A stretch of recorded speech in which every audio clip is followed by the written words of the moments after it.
The Finance Committee will continue its long tradition of addressing these matters in a manner that invites bipartisanship and delivers results to create opportunities for Americans. Turning to today's hearing, let me extend a warm welcome to Mr. Scott Bessent, President Trump's nominee for the Secretary of the Treasury, as well as his family. Congratulations, Mr. Bessent, on your well-deserved nomination, and thank you for your willingness to serve and for your extensive cooperation with this committee. It has already been a great pleasure to work with you. You've been transparent, candid, and insightful with me and with my colleagues. You've spent countless hours meaningfully answering our questions and according yourself with great courtesy, dignity, and professionalism. Throughout the committee's rigorous vetting process, and I think that our Finance Committee has the most rigorous process of any committee in the Congress, you have worked tirelessly to meet our long-standing diligence standard. It's clear that you followed applicable law and provided thousands of pages of documentation that substantiate your positions supported by major law and accounting firms. Thank you for your transparency and responsiveness throughout the Finance Committee's exacting process, and I look forward to continuing to work together with you. Mr. Bessent has worked for the last 3 decades as one of the sharpest minds in the global finance industry, including as an entrepreneur who started his own asset management firm. He taught economic history at Yale University, is a member of the Council on Foreign Relations, has served on the board of universities and nonprofits, and engages in a variety of philanthropic endeavors. Mr. Bessent, based upon your background, experience, and character, President Trump made an excellent choice in nominating you to be Secretary of Treasury. As you have described it, the position for which you are nominated is at the heart of the American economy, which is in turn at the heart of global economic growth. A Treasury Secretary heads the agency charged with supporting economic growth, representing U.S. interests before foreign nations and global financial markets and organizations, managing the federal Treasury and overseeing financial institutions, to name just a few of the responsibilities. Past successful Treasury Secretaries have understood business and financial markets, as well as foreign policy and national security, budgets, and regulation. They have worked collaboratively with Congress to enact the President's priorities. Additionally, they have been forthright and communicative. The next Treasury Secretary will have to work with Congress to preserve and build on the pro-growth Republican tax policies that have greatly benefited all Americans, as well as improve our global competitiveness through trade deals that create market access and combat China's unfair practices. As seen in the results of our most recent election, American voters resoundingly support returning to the robust economy that we enjoyed during President Trump's first term. If you're confirmed, I look forward to working closely with you to achieve these and other essential aims. Mr. Bessent, on behalf of my colleagues, I thank you for your willingness to serve and again congratulate you on your support and on your nomination, which I intend to support. With that, I recognize Ranking Member Wyden for his opening remarks. Thank you very much, Mr. Chairman, and I appreciate your introducing all the new members on both sides, and as always, your very kind comments about me. Very much appreciated. In a Trump economy, the winner's circle is small, and it's dominated by the ultra-wealthy. Working people and the middle class are on the outside looking in, and Trump and his advisors are indifferent to the problems they face each day. I've had more than 1,100 open to all town hall meetings in my state. I'll have several more this weekend. The second word I hear from Oregonians in those meetings is almost always bill. Grocery bill, medical bill, electricity bill.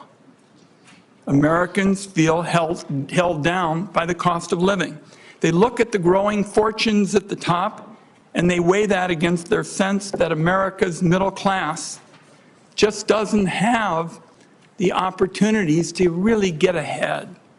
The American people voted for change, and more than anywhere else, they want change in the economy. I don't believe they're going to get it from Mr. Bessent or Donald Trump. The centerpiece of the Trump economic agenda is extending his 2017 tax law at a cost of more than $4 trillion. Ultra-wealthy individuals who rake in millions each year would get tax breaks of hundreds of thousands of dollars. Families who live paycheck to paycheck would be lucky if they could just get enough to cover the grocery bill for a week. How does Donald Trump and Republicans plan to pay for their multi-trillion-dollar giveaways to the ultra-wealthy? For starters, they'll be offering across-the-board tariffs. And let's be clear about what that's all about. Trillions of dollars in new taxes paid for by working Americans and small businesses. And to me, the ultimate distillation of the Trump agenda is paying for tax breaks for the top by increasing child hunger, booting tens of millions off their health insurance, and laying off hundreds of thousands of manufacturing workers. It feels to me like a class war on typical American families. And the nominee, if confirmed, is going to be right in the middle of it. Donald Trump's going to be waging this class war instead of fixing what's broken about the tax code, which is there's a special set of rules that apply only to the ultra-wealthy. Make no mistake about it. Those ultra-wealthy people get to pay what they want when they want to, and often little or nothing for years on end. Mr. Bessent is a case in point. The taxes that fund Medicare are automatic for the vast majority of Americans. They come straight out of every paycheck. It's a civic duty that pays off as earned benefits down the road. But like a number of Wall Street fund managers, Mr. Bessent makes use of a tricky legal maneuver to opt out of paying into Medicare. It's a tax loophole that hurts Medicare but benefits him to the tune of hundreds of thousands of dollars each year. Now, the Treasury Department has gone to court to argue that taxpayers taking this position are violating tax law. Make no mistake about that. That's not me making the judgment. That's the Treasury Department. They went to court to argue that taxpayers who take this position are violating the law. I believe it's a big conflict of interest if the nominee is confirmed. Either he and his lawyers take the position that Treasury policy doesn't apply to the Treasury Secretary, or he blesses a loophole that lets Wall Street titans blow off their fair share of Medicare taxes. This is exactly the kind of abusive scheme that leaves Americans feeling disgusted with the tax code. They feel it every spring when they go to file their taxes through the big software companies as well. It's absurd that Americans get charged huge amounts of money to file their taxes every year. That's why a number of us in this room worked hard to create the new direct file program with resources from the Inflation Reduction Act and the Biden administration. It's a free option that allows taxpayers to file their returns directly to the IRS. No software middlemen picking their pockets or harvesting their data. It launched last year to rave reviews, and virtually nowhere in the Western industrialized world do we have the kind of bureaucratic, costly system we have today, and we're trying to change it. 35 million Americans across 25 states, 30 million Americans across 25 states are going to be eligible to use direct file this year. That's if it continues to survive. The software giants want direct file killed. Republicans are on their side, so maybe they're going to get their way. If they do, it'll cost American taxpayers hundreds of millions of dollars this year alone. Trump and Republicans aren't stopping there when it comes to siding with special interests over the typical consumer. The Inflation Reduction Act was the largest investment in clean energy in our history. It was largely developed in this room, and it took years to try to find the common ground around technological neutrality. And the more you reduce carbon, the bigger your tax savings. It's created hundreds of thousands of jobs. It's saving consumers money on their energy bills. And along with record fossil fuel production, it's brought energy security to a level not seen in generations. Our country is in a clean energy arms race with China and other powers. But unfortunately, these policies from Donald Trump and Republicans may prevent us from winning that arms race with China. That's because the Trump administration is talking about selling out the special interests and far-right ideologues that want to nuke the provisions of the IRA that help us promote clean energy. They want to keep in place the oil and gas subsidies that have been around for more than a generation, but eliminate the incentives that put us in the lead on clean energy. From what I've read, that's how the nominee sees it as well. That would be a recipe for higher energy costs, weaker energy security, and surrender to China when it comes to clean energy jobs and investment. In my view, that just defies common sense. I'll close with this. Many people, myself included, hoped that the president-elect would pick a steady hand for Treasury Secretary, someone who would be a moderating force, who'd work with all sides, and especially for the interests of all Americans, for a tax code that gives everybody in America the chance to get ahead, not just the people at the top.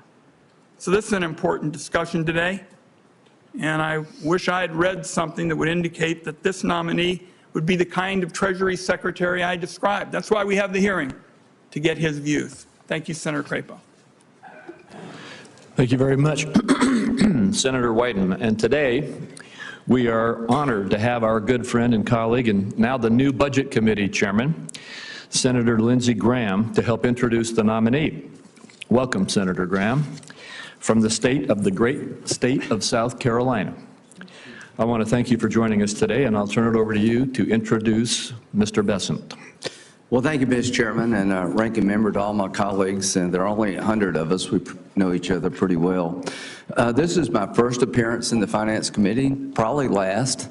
Y'all work on complicated stuff, and I'm glad you like this stuff. It seems kind of boring to me, but it's important what you do, and I respect the intellect of the people on this committee because our economy needs the best minds that we can find on the Finance Committee.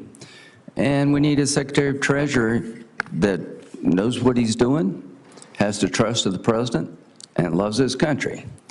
Your ship came in with this guy. So Scott Bessent's from South Carolina. He's academically gifted and real-world tested. He went to Yale, so nobody's perfect.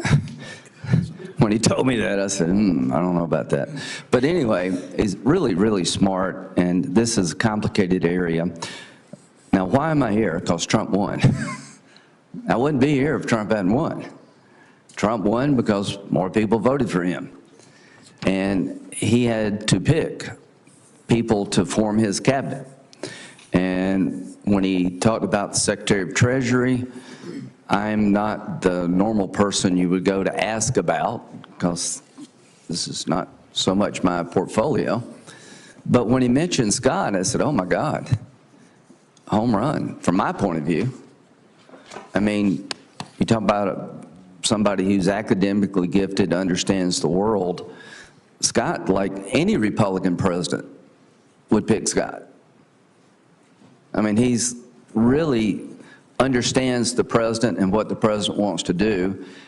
And the reason I vote for almost everybody, for every president, is I believe, colleagues, that every president deserves a cabinet that they know and trust and can rely upon.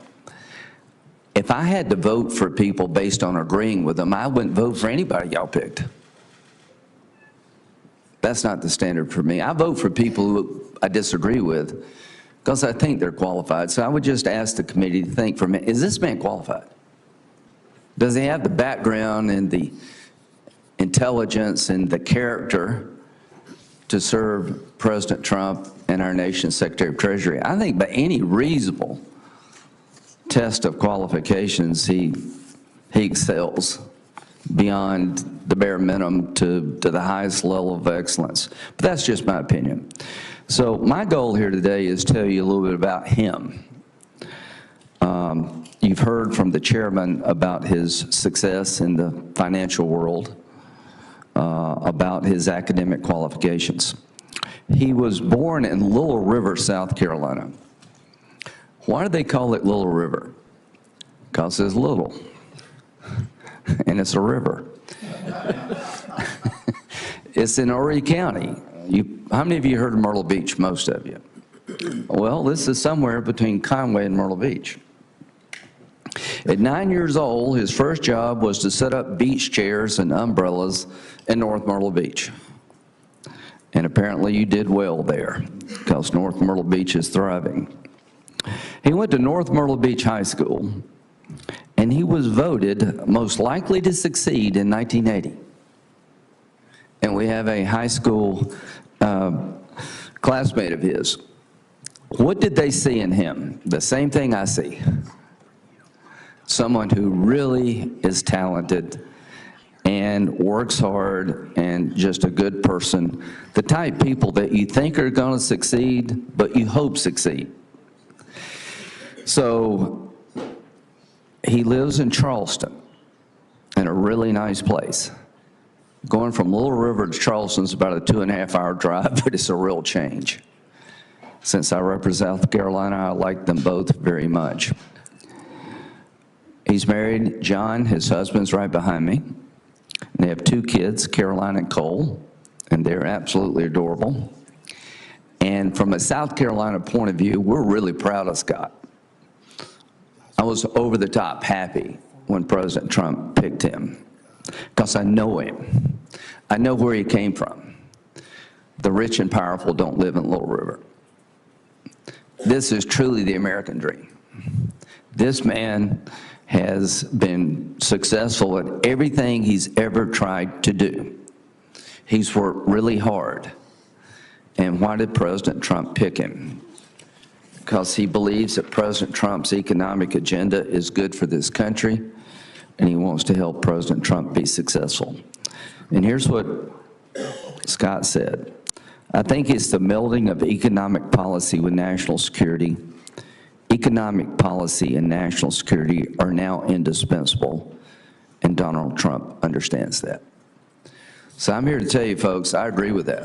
If we don't have energy independence, we're less safe. If we don't get our debt in order, we're less safe. I am known around here as kind of a national security guy, but I do understand economic policy matters. If you want to clean up the environment, a carbon fee seems to be a good way to do it, to punish China and India for bad carbon practices. Call it a tariff, call it whatever you want to do. So President Trump won. I'm here today because he won. I'm here today because Scott lives in South Carolina. I'm here today to tell you, if you use qualifications as your test, this is the easiest vote you'll ever take. If your goal is to play like the election didn't happen, then I guess you'll vote no. That's just where we're headed in the Senate. When you lose an election, you get up and dust yourself off and you get ready for the next one. But I was honored when he asked me to introduce him, because I know this man, and America will be in good hands if he's our Secretary of Treasury. He deserves this job. He's qualified for this job. And President Trump, thank you for picking him. On behalf of all of us in South Carolina, we're extremely proud of you, and we wish you well. Thank you. Thank you, Senator Graham. We appreciate you giving this introduction, and you are now excused, as is our practice. And Mr. Bessent, before we turn it over to you for your opening statement, I have 4 questions that we ask all nominees who come before this committee.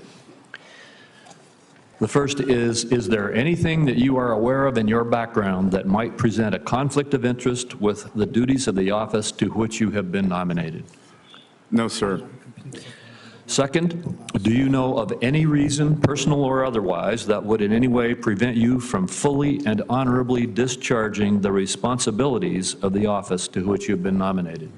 No, sir. Third, do you agree without reservation to respond to any reasonable summons to appear and testify before any duly constituted committee of the Congress if you are confirmed? Yes, sir. And finally, do you commit to provide a prompt response in writing to any question addressed to you by any senator on this committee? Yes, sir. Thank you very much. Again, welcome to the committee, Mr. Bessent, and you may make your opening statement. Good. Thank you. Chairman Crapo, Ranking Member Wyden, members of the Finance Committee. It's an honor and a privilege to be considered by this committee as the President's nominee for the Secretary of the Treasury. I want to thank all of you who took the time to meet with me over the past few weeks. I want to thank my spouse, John Freeman, who is here today, and my wonderful children, Cole and Caroline, Mike, I'm not sure his mic's working. who are sitting behind me. Mr. Bessent, could you pull the microphone a little closer to you? Who are sitting behind me for the ultimate civics lesson. I want to acknowledge 3 people who couldn't be here today. My 98-year-old mother-in-law, Celine Freeman, a World War II French war bride of an American soldier who lives with us in Charleston, South Carolina, making for a 3-generation household. My sister, Paige McLeod Bessent, who doesn't like crowds and prefers the mountains of South Carolina to large cities, and my recently deceased sister, Wynn Bessent, who worked tirelessly as a public defender in one of South Carolina's poorest counties. I also want to thank President Donald Trump for having placed his trust and confidence in me for such an important role in his administration. While I've met with many of you, most Americans watching at home will be unfamiliar with my background. I have been blessed with a fulfilling and successful career, but my presence here today was far from predetermined. I was born and raised in the South Carolina Lowcountry. My father fell into extreme financial difficulty when I was young. When I was 9 years old, I started working 2 summer jobs, and I haven't stopped working since. I eventually made my way to Yale. I accepted my first internship in finance because the job came with a pull-out sofa in the office to sleep on, which allowed me to live in New York City rent-free. I've been involved in the financial markets ever since. I've been fortunate enough to work with some of the world's greatest investors in a career that has taken me to almost 60 countries over 40 years. My life has been the only in America story that I am determined to preserve for future generations. Today, I believe that President Trump has a generational opportunity to unleash a new economic golden age that will create more jobs, wealth, and prosperity for all Americans. My life's work in the private sector has given me a deep understanding of the economy and markets. And while this experience will be invaluable in crafting economic policy, I have long adhered to the principle that you should know what you don't know and lean on those who do. Having never served in government, I intend, if confirmed, to be in close contact with each of you in your offices and seek your counsel. The Treasury Department plays a critical role in protecting American national security. We must secure supply chains that are vulnerable to strategic competitors, and we must carefully deploy sanctions as part of a whole-of-government approach to address our national security requirements. And critically, we must ensure that the U.S. dollar remains the world's reserve currency. Today, Americans face significant challenges in an economy that has not created enough opportunities for working men and women. We have an affordability crisis, a housing shortage, and for the first time in my lifetime, parents feel as though the American dream is slipping away from their children. The federal government has a significant spending problem, driving deficits that have averaged an historically high 7% of GDP during the past 4 years. We must work to get our fiscal house in order and adjust federal domestic discretionary spending that has grown by an astonishing 40% over the past 4 years. Productive investment that grows the economy must be prioritized over wasteful spending that drives inflation. As we begin 2025, Americans are barreling towards an economic crisis at year-end. If Congress fails to act, Americans will face the largest tax increase in history, a crushing $4 trillion tax hike. We must make permanent the 2017 Tax Cuts and Jobs Act and implement new pro-growth policies to reduce the tax burden on American manufacturers, service workers, and seniors. I've already spoken with several members of the committee, as well as leaders of the House, about the best approach to achieving these important goals together. As President Trump has said, we will unleash the American economy by implementing pro-growth regulatory policies, reducing taxes, and unleashing American energy production. The breadth and depth of our capital markets, along with predictable pro-growth tax policy and smart updated regulation, will continue to make America the most popular destination in the world for starting, growing, and taking public a business.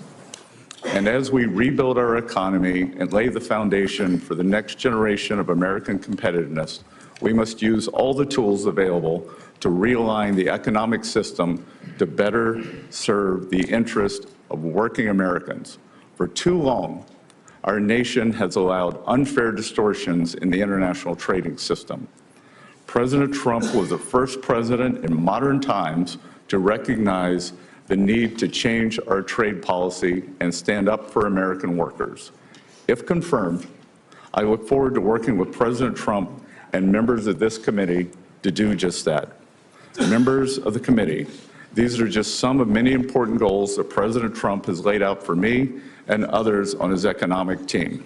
I firmly believe that if confirmed, and with your counsel and support, we can usher in a new, more balanced era of prosperity that will lift up all Americans and rebuild communities and families across the country. I humbly thank you for your consideration and am eager to take your questions. Thank you, Mr. Bessent. Before I begin my questions, I want to re-emphasize how appreciative I am of your diligence in the process that we've gone through vetting here in this Senate. I appreciate the more than 3,000 pages of supporting material you've provided, as well as the countless hours you and your staff have offered to respond to questions from members of this committee. Let me be clear. You followed all of the applicable law and met the committee's long-standing diligence standard. Your process matched that which has applied to nominees in every previous administration. And I want to go in my first question to you to the Tax Cuts and Jobs Act, which Senator Wyden and I have both mentioned already, and you've mentioned in your remarks. The attack on this statute, this law, which is law, I remind everybody it is the law now, it was passed in 2017, is that it was a tax cut for the wealthy. I appreciate you, Mr. Bessent, noting that it will be a $4+ trillion tax increase if we do not extend this law.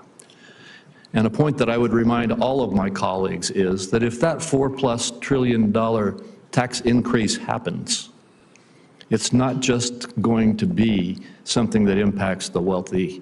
It is $2.6 trillion of it. The majority of it falls on people who make less $400,000 for a family with 2 taxpayers, under $400,000 per year. That's the number that President Biden chose to say he wanted to protect it. $2.6 trillion of this tax cut hits those making less than $400,000. Moreover, massive amounts of it hit pass-through entities, small businesses across this country. This is not a tax cut for the wealthy that we're talking about. It is a tax increase on all Americans, the majority of whom are in the lower and middle income categories. My question to you is, one of our pivotal tasks is to make sure that this tax increase does not happen. Can you give us your perspective on the impact that would occur in this country if we allowed this $4 trillion tax increase to happen? Senator Crapo, thank you for this, and thank you for the meetings over the past few weeks. I've enjoyed working with your staff, and this is the single most important economic issue of the day.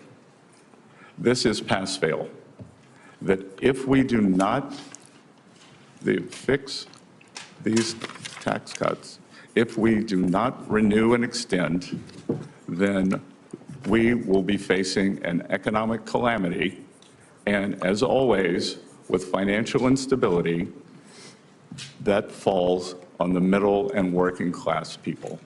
We will see a gigantic middle class tax increase. We will see the child tax credit halved. We will see the deductions halved. So it will be what we call in economics, it has the potential for a sudden stop. And as I said, traditionally with these sudden stops, it falls on working Americans. Thank you. And I would just say to you, you may be aware of this, but the Tax Foundation has indicated that if we do sustain these tax cuts and protect them from expiring and stop this tax increase, that the extension of this policy would increase the growth of the GDP in the United States by 1.1% over time. Similarly, and I don't know how they came up with the same number, but the National Association of Manufacturers indicates that if we don't extend this tax relief, that there will be a 1.1% reduction in growth of jobs and development in our economy. It seems to me that as we are talking about what to do for America, that protecting America from a 1% reduction versus a 1% growth in GDP is a critical objective. Could you just give a little bit of perspective? I know you've just answered this question in another context, but could you just give a little bit more perspective on those kinds of dynamics? And I'm sorry, I'm going to try to keep to 5 minutes, and we've only got about 15 seconds left of mine, and I want to be sure everybody else stays on time, so I will too. Could you quickly respond? Well, Senator, I would just say that we saw the power of these tax cuts in 18, 19, and going into January of 20 before they were interrupted by COVID, and the great success that we had. Thank you. Senator Wyden. Thank you very much, Mr. Chairman. Let me say to the nominee, I've got 4 questions that I'm going to ask, and if we both can keep it brief, I think we can get to all of them, because I think it really frames for us what the debate is all about. I'm going to start by talking about the future of direct file. This is the program that helps our people who choose it to save hundreds of dollars when they file their tax return. Last year, the IRS launched it. It was enormously popular among taxpayers, but of course, the tax software giants and their big lobby just hate it. They want to shut it down. Now, the filing season starts January 27th, so it opens in 10 days, and millions of taxpayers around the country have already been notified that they are going to be eligible to use direct file this year. So I won't do this for every question, but I'd really like a yes or no on this one. Will you commit to keeping direct file up and running if you're confirmed? I will commit that for this tax season, that direct file will be operative, and the American taxpayers who choose to use it will. And if confirmed, I will consult and study the program and understand it better and make sure that it works to serve the IRS's 3 goals of collections, customer service, and privacy. I appreciate the answer. It means that taxpayers are going to save, who choose to use it because it's voluntary, hundreds of dollars, and we'll have a chance to see once again how popular it is with practically everybody except the tax prep software crowd. On to tariffs. Donald Trump, with no plan and no strategy, says he's going to put across-the-board tariffs, blanket tariffs on all imported goods, which means that our workers and our small businesses are going to get clobbered with additional taxes on practically everything they buy from other countries. My question here is, who would pay these tariffs? Americans or foreign countries? So this, Senator Wyden, just to understand, so I can frame the answer correctly, do you believe that these tariffs are a consumption tax increase? I believe these tariffs, you can call it whatever you want in terms of trying to gussy it up. They're going to be paid for by our workers and small businesses. And all through the campaign, we heard they weren't, that foreign countries were going to pay it. I think that's baloney. It's going to be paid for by workers and small businesses. So, your response? Yes, Senator, I would respectfully disagree. And the history of tariffs and tariff theory, optimal tariff theory, does not support what you're saying. Traditionally, we see that the current, if we were to say use a number that has been thrown around in the press of 10%, then traditionally the currency appreciates by 4%. So the 10% is not passed through. Then we have various elasticities, consumer preferences may change. And finally, foreign manufacturers, especially China, which is trying to export their way out of their current economic malaise, they will continue cutting prices to maintain market share. Okay. That's an academic view of it. But what I know is the history of this is it clobbers people of modest means. They're the people who are going to get hit. And all through the campaign, there was a big show that it was going to be paid for by foreigners, not so. Two other questions I want to get in. And I already made it clear, and you and I talked about this. I'm for a tax code that gives everybody the opportunity to get ahead. You and I talked about my friend Bill Bradley. He and I have been working for this for years. Do you believe the tax code should treat wages differently than it treats wealth? Look, in any tax system that advantages and creates distortions, it is a change that, Senator, it is a decision that was made when the tax codes were written. And so every tax code involves the trade-offs and distortions in favor of other the gains. It sounds to me like you do believe that it's fine to treat wealth more favorably. I couldn't disagree more. The idea that a dollar earned by a hedge fund manager has more value than a dollar earned by a teacher or a factory worker, I just think it's a disconnect with the American people. One last question, and that is about the legislation that was written in this room that was the biggest transformation on clean energy in American history. That is our package that basically said the tax code as it relates to energy is a broken down mess. And we basically said we're going to have a technology neutral system. The more you reduce carbon, the bigger your tax savings.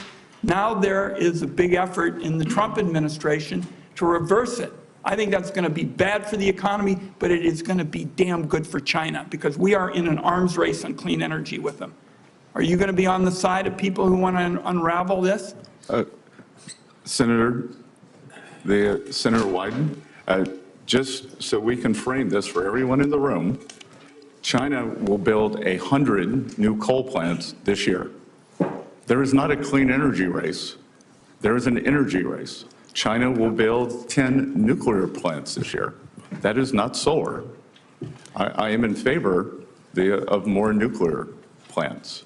And I would note that the IRA as scored by the CBO, is wildly out of control in terms of spending on the upside. Well, first of all, the clean energy package does protect nuclear because members on both sides of the aisle in this room wanted it to be that way. But if you're going to talk about fossils, the United States has achieved a greater level of energy security than we've had in generations. Oil and gas production is at record highs. And it's not just that, but it's about clean energy. And I'm very troubled by your position denying that we're in an arms race with China on clean energy, because we definitely are. Thank you, Mr. Chairman. We do need to move on. And I told Senator Wyden he could have those 4 questions, but I want to remind everybody else we've got a 5-minute time limit. He deserved those extra questions. Senator Grassley. Mr. Bessent, congratulations. I want to start out with where you and I talked about something in my office, and you remember that tongue-in-cheek comment I made to you that you're going to be asked by the chairman, will you answer all of our letters? And everybody that comes to the Hill says, yes, they're going to. And I said, maybe you better say maybe, because most people don't keep that promise. So I just wanted to remind you, if I write you a letter on my oversight responsibilities, I'd appreciate it if you'd answer it. Now to my first question. My Democrat colleagues believe, you gonna put that up? My Democrat colleagues believe the only solution to our unsustainable debt and deficit is higher tax rates on, and that ends up being on job creators and families alike. However, history proves that high tax rates fail to raise significant revenues. Taxpayers, workers, and investors are smarter than that. In other words, they're smarter than we in Congress that thinks that at one time a 93% marginal tax rate would bring in more revenue than a 70% tax rate or a 50% tax rate or a 30% tax rate or a 40% tax rate and so on. But as you can see from this chart, Congress isn't too smart because the taxpayers decide how much money they're going to bring into the federal treasury. Now, on the other side of the ledger, federal spending is at levels we've never seen outside of war and recession and still growing.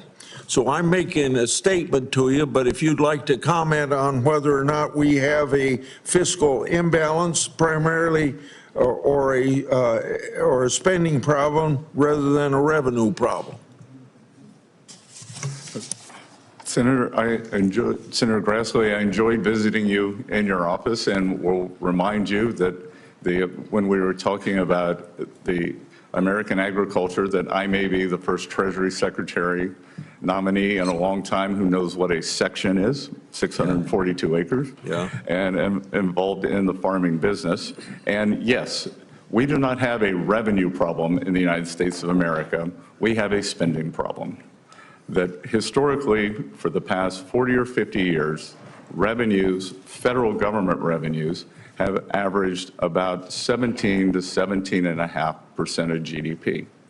And spending has been slightly over that, leading us to a 3.5% budget deficit, which is manageable because we have roughly 3.8% nominal growth, 1.8% real growth, 2% inflation. Today, as you stated, and to be clear, this is one of the things that got me out from behind my desk and my quiet life in this campaign, was the thought that this spending is out of control. We are spending about 24, 25% of GDP. So as you said, 6.8 to 7% deficit. We have never seen this before when it is not a recession or not a war. And I am concerned because several times the Treasury of the United States has been called upon to save the nation, whether it was the Civil War, the Great Depression, World War II, or the recent COVID epidemic. Treasury, along with full government and Congress, has used its borrowing capacity to save the Union, to save the world, and to save the American people. And what we currently have now, we would be hard-pressed to do same. My last question, is one I ask a lot of people to come from Treasury. While I oppose tax hikes on individuals, families, and small businesses, I've long championed sensible policies geared towards shutting down tax loopholes and providing tools to IRS to detect tax cheats. A primary example is my legislation that I authored in 2006, the IRS whistleblower law. It's brought $6 billion back into the federal treasury. This program could raise billions more if IRS would use it to its full potential. So I hope I can count on you if you're confirmed, and I think you'll be confirmed, to be supportive of this whistleblower program and work to ensure its full use to its full potential. Senator Grassley, we are in complete alignment on this program. Thank you. Next would be Senator Cornyn. Well, thank you, Mr. Chairman. Mr. Bessent, welcome to Washington, D.C. You're getting a taste of what it's like here, which is an out-of-body experience for most people who are not acquainted with it. I happen to represent a state that has the 8th largest economy in the world. We think we understand the formula for economic growth and prosperity and opportunity, which are low taxes, a reasonable and modest regulatory footprint, and opportunities for people to prosper, and by prospering, invest and create opportunities for other people to pursue their dreams. We think there's a lot Washington can learn from that formula, and it sounds to be like you agree. One of the strange experiences I've had here is that so many of our colleagues, principally on the other side, think that the money that you earn is not actually yours. It's the federal government's, and you just get to keep a little bit of it. Conversely, I believe that the money that people earn is theirs, and they have a responsibility to pay taxes, but as you point out, an over-tax burden or large tax burden has a way of depressing the economy and reducing standard of living. So I'm grateful for your nomination, and I think you are exactly the type of individual that needs to serve in this important position, and I support your nomination wholeheartedly. Let me ask you, in the short time I have, one sort of obscure question and another one that we discussed in our office. As you know, the market for U.S. Treasuries is the largest market in the world at $28 trillion, and it's critical to the financial stability of the United States. There's actually a proposal for an entity to clear U.S. Treasury futures at the London Clearing House, which is overseen by the Bank of England. Some argue that the Bank of England would have control over heaven forbid, a default scenario in this critical market instead of the U.S. Is this a concern to you? Senator Cornyn, I enjoyed visiting in your office, and I would note that while Texas has more arrivals due to good economic policies, South Carolina has more arrivals as a percent of the population, also driven by our wonderful governor, Henry McMaster. I'm still going to vote for your nomination. I think it's 1,600 people a day in Texas, but go ahead. Yeah, everything's bigger in Texas, sir. You raised a very important question, and one that I will investigate further. I was unaware until the past few days of this with the new exchange. What I can tell you is, as a student, a professor of economic history, that it is important for the U.S., for U.S. Treasuries, for us to be able to resolve any stress issues in the market in the U.S. We saw during the Lehman Brothers bankruptcy that many of the problems emanated from the UK subsidiary. So this is something that, thank you for bringing this to my attention, and my inclination is that the resolution authority must lie here in the U.S., but I we'll get back to you in writing with an answer on this if confirmed. Thank you. You appropriately mentioned China as one of our biggest challenges. While I believe in free and fair trade, we know that some countries, principally the PRC and the Chinese Communist Party, don't play by the rules.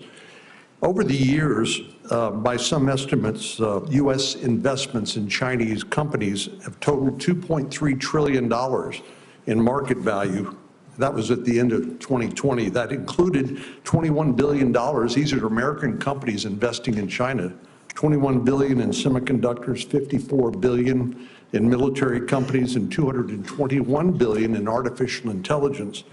So it's pretty clear to me that U.S. investments have fueled China's economic growth, which has allowed them not only an increased standard of living, which is great for the Chinese people, but problematically, it's also allowed them to modernize their military and now threaten the peace in the Indo-Pacific and beyond. As we've discussed, I've introduced a bill that would require transparency of American companies investing in China. And of course, the entity that would receive the reports from American companies that do that, and since it's strictly a reporting requirement, would be Treasury. What's your view of an outbound investment transparency requirement? Senator Cornyn, I believe that, as we discussed in your office, this is a very important issue. That the Chinese economy is the most unbalanced economy in the history of the world. They are using their surpluses to fund their military machine in China, and I'm not going to try the Mandarin pronunciation for the sake of everyone in the room, but there is a phrase that is two words: military industrial, and military always comes first.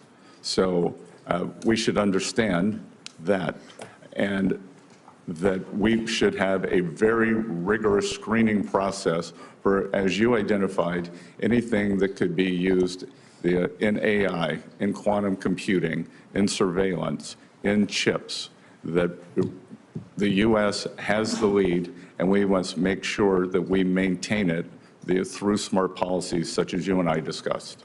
Thank you. We need to move on. Senator Bennett. Mr. Bessent, thank you for being here. Mr. Chairman, congratulations on your position. We look forward to working with you, as I always have. Mr. Bessent, thank you for your willingness to serve. We are at the beginning of what's going to be a vigorous conversation about the country's fiscal health. You've described our deficit as alarming, and yet you are here with the same Trump tax policy that has burdened the American people with another $2 trillion of debt that their kids and grandkids are going to have to pay back. And despite the conversation we've heard over here, clearly, you know, the distribution of it was deeply, deeply, deeply unfair. 50% of it went to the top 5% of Americans, 75% of it, if you add the SALT, which even the Wall Street Journal won't support because it's so unbelievably outrageous, will go to the wealthiest 5% of Americans. The tax policy is one that's hard, it is, for some reason in this room, it makes sense to people. In America, I don't think there's been a mayor in the history of the United States whose tax policy has been to go to the people of New York City or of Atlantic City or even of Mar-a-Lago and said to them, I have an idea. I'm going to borrow more money than we have ever borrowed in the history of that community, and I'm going to spend it. And I would say, well, geez, I'm worried about that. I don't want us to borrow a bunch of money without knowing what it's going for.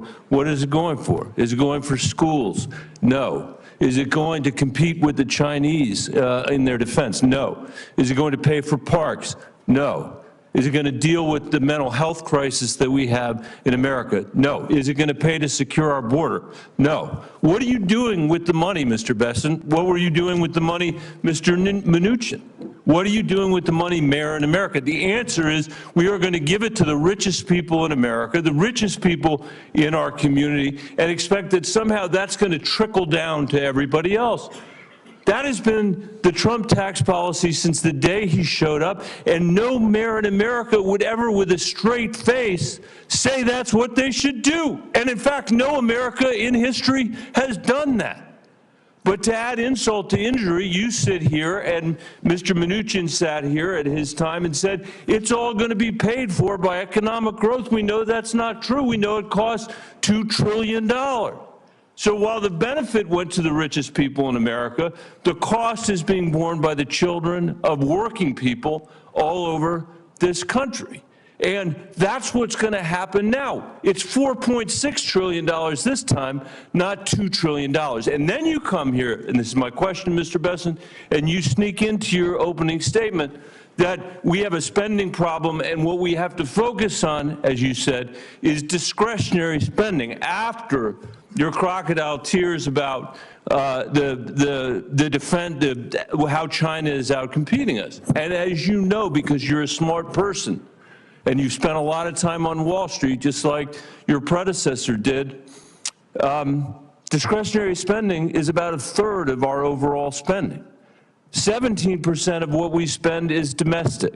17% roughly of what we spend is military spending, that spending you were talking about with respect to China. There are so many things I think you owe the American people after we have seen the catastrophe of the result from the tax cuts the last time and the fact that the benefits went to the wealthiest people. But don't you at least owe the American people a refund for the $2 trillion that they've already incurred because of the last round? Before you get to the $4.6 trillion, can't we think of a better idea in the halls here than cutting taxes for the wealthiest people and expecting that it will trickle down to everybody else when we have the profound needs that you have talked about? When we're living in an economy, you had the American dream. We heard you say that, where fewer and fewer people can get ahead, where this generation of Americans is going to be the first generation to leave less opportunity, not more, to our kids and our grandkids, where we see massive income inequality and wealth inequality when Trump was president, when Biden was president. Can't we think of a better idea than that? And at a bare minimum, and this is tiny, don't we owe them an answer about what you are going to do to that 17% of discretionary spending, or even the third, before you come in here and say that the most important thing we should do is cut taxes for the richest people in America? Senator, thank you. And I would respectfully disagree with much of your categorization in terms of the benefits accruing to the richest Americans. Actually, the share of taxes paid by the upper percent of Americans increased after TCJA. It went from 39 to 46%. The top 50% of Americans now pay 98% of taxes, and working families had real wage increases in 2018 and 2019, and going into 2020 pre-COVID. The CBO scoring for the Trump tax cuts got rescored by $1.5 trillion. Make sure, because we're in the beginning of a long debate, that if you're going to rely on the CBO score for this, that you're going to be willing to rely on it for the things that you said it's no good. Look, I'm not in love with CBO scoring. I know that. That's why now you're relying on it. So I'm just saying, it's not funny money. This is the American people's money. We can do math. Every mayor in America has to do math, and we're going to insist that you do the math too, because we know George Soros understands the math when you work there, and you understand full well what's going on here, just like Steve Mnuchin did, just like Donald Trump does, and we're not going to let it happen against the American people. Thank you, Mr. Chairman. Thank you. And I again remind my colleagues, we need to hold our time to 5 minutes. Senator Cassidy. Mr. Bessent, I'm always going to pronounce your name as if it was in South Louisiana, and I'm going to pronounce it with a French Bessent as opposed to Bessent. That's what those folks in South Carolina do. I'll try.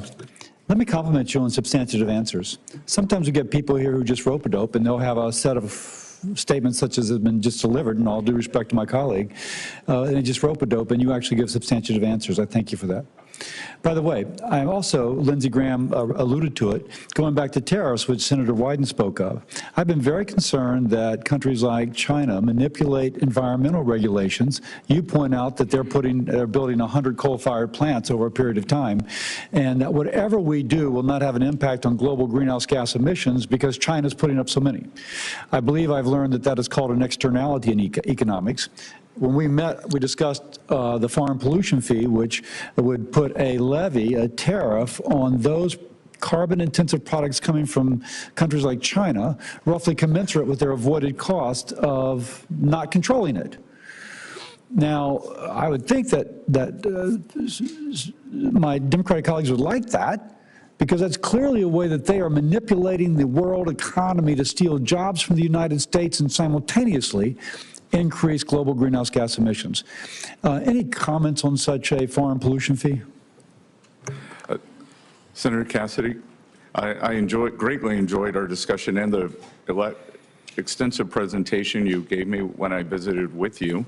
And this is a very good question because, and I believe it is one for your Democratic colleagues to understand whether they would be in favor of the equivalent of a carbon tariff. That Senator Graham is in favor of it. And I think this is a very interesting idea that it could be part of a entire tariff program because I think President Trump hasn't taken office yet. But if confirmed, I look forward to working with him on various strategies, some that could be specifically aimed toward carbon, as you say, others that could be aimed toward unfair trade practices, unfair financing practices. So if you will, there's externalities that a tariff can address. Those externalities in and of themselves hurt the pocketbook or the job prospects of an average American. Let me move on. I think you would agree with that. I applaud your goal to get our debt to GDP ratio down to 3%, or percent of our GDP down to 3%. But you studiously say that we can't talk about things like Social Security. And I think that's because routinely, if we talk about Social Security, we presume that there's going to be a cut in benefits or a raise in taxes. I think we spoke when we met. I and others have a bipartisan plan that would create a pension investment fund separate from the Social Security Trust Fund, and that, just like we do with our 401ks, invested in the broader economy and use the proceeds from that to offset the upcoming 25% cut in Social Security benefits that will occur if we don't address this problem. And just so folks get that, under current law, when the Social Security program goes insolvent in 8 years, per CBO, there'll be a 25% cut in benefits. Under the plan I and others have endorsed, it's a pension investment fund in which we, again, would invest in the broader economy with all the safeguards to keep the government from interfering. I mention that because it seemed that other advisors to the president, incoming president, have spoken of creating an investment fund to benefit. Mr. Lutnick, I think, has. Mr. Paulson did on the campaign trail. What are your thoughts about that concept? I think they spoke about it as sovereign wealth. I'm speaking about it as a fund to bail out social. Not, by the way, all risk borne by the fund, none of the risk borne by the beneficiary. She would get her scheduled benefits. What are your thoughts on that? So, Senator Cassidy, first of all, I want to emphasize that President Trump has said that Social Security and Medicare, they will not be touched. And I believe... but I'm saying touch in a positive way, not cut benefits, not raise taxes, indeed increase benefits, and take that 25% cut off the table, just to make that clear. No, I understand. And so those would not be touched. One of the tragedies of this blowout in the budget deficit is that we have to get our short-term house in order to start, before we can start implementing the smart plans such as yours. I do believe that there is discussion to leverage the asset side of the U.S. balance sheet, as we discussed in your office, in favor of a fund, whether it's a sovereign wealth fund, something, as you discussed, a supplemental fund. So that is very much in the mix. I look forward to getting back to you on it. President Trump hasn't taken office yet. If confirmed, this is something that I think could be very exciting, because we always look at the debt of the United States, and we have fantastic assets that could be earning, leveraged, or used for multiple revenue-generating opportunities. Thank you. Thank you. Senator Warner. Thank you, Mr. Chairman. Congratulations. Mr. Bessent, it's good to see you and enjoyed our meeting. I've got some specific questions I want to ask, but I don't want to litigate this now, but I do feel, as someone working with Senator Crapo and others, when we took on, I still think, the most comprehensive Post-Simpson-Bowles, and we took arrows from each side. And I'm looking at any kind of pro-growth policies possible, but I just respectfully want to say there is not an industrial nation, first world industrial nation in the world, that gets anywhere close to meeting their revenue needs, and I'm not proposing that America spend anywhere like the Europeans at 17 to 18% of GDP. It's never happened historically. It's not going to happen in a Trump administration or future Democratic administrations. So I just, we'll have a time to talk back and forth on this, but I can't let some of this go without at least offering something that there's not an economist around that wouldn't concur. We got to bring down spend, but the revenue side alone is not, excluding that, we're never going to get to a balance. I do want to raise on a more positive note, again, something I worked closely with the chairman on, and actually worked with your predecessor on, and was very proud of that relationship. I disagreed with Secretary Mnuchin on a lot of things, but I found a lot of things to agree with him on. And one was a relatively narrow part of the financial sector called Community Development Financial Institutions, CDFIs. Under the previous Trump administration, we put about $12 billion in. This serves access to capital for underserved communities. Under Senator Crapo's leadership, we built a bipartisan CDFI caucus, 12 Ds, 12 Rs. It's tough to get 24 bipartisan senators agree on anything. It's kind of low-hanging fruit. There are things we can do to continue to expand this area, creating a secondary market. We've got some bipartisan legislation there, trying to reward patient capital. A lot of these institutions now have Tier 1 equity, but they've got to get patient capital. And again, Senator Crapo and I have worked with the current administration, would want to work with yours on something called the Economic Opportunity Coalition. But can you say a word or two about how you view CDFIs and this making sure that underserved communities get the access to capital so they can have their own American dream, how that fits into your lexicon? Senator Warner, I enjoyed talking to you about CDFIs in your office. The early part of my career was as a financial services analyst, so I have a depth and breadth, and I believe that the breadth of the U.S. financial services industry is what makes the U.S. economy, differentiates the U.S. economy from the rest of the world. And I think the addition of these CDFIs into underserved communities are very important. Well, I appreciate that. And again, it's bipartisan. And there are, again, you understand markets well.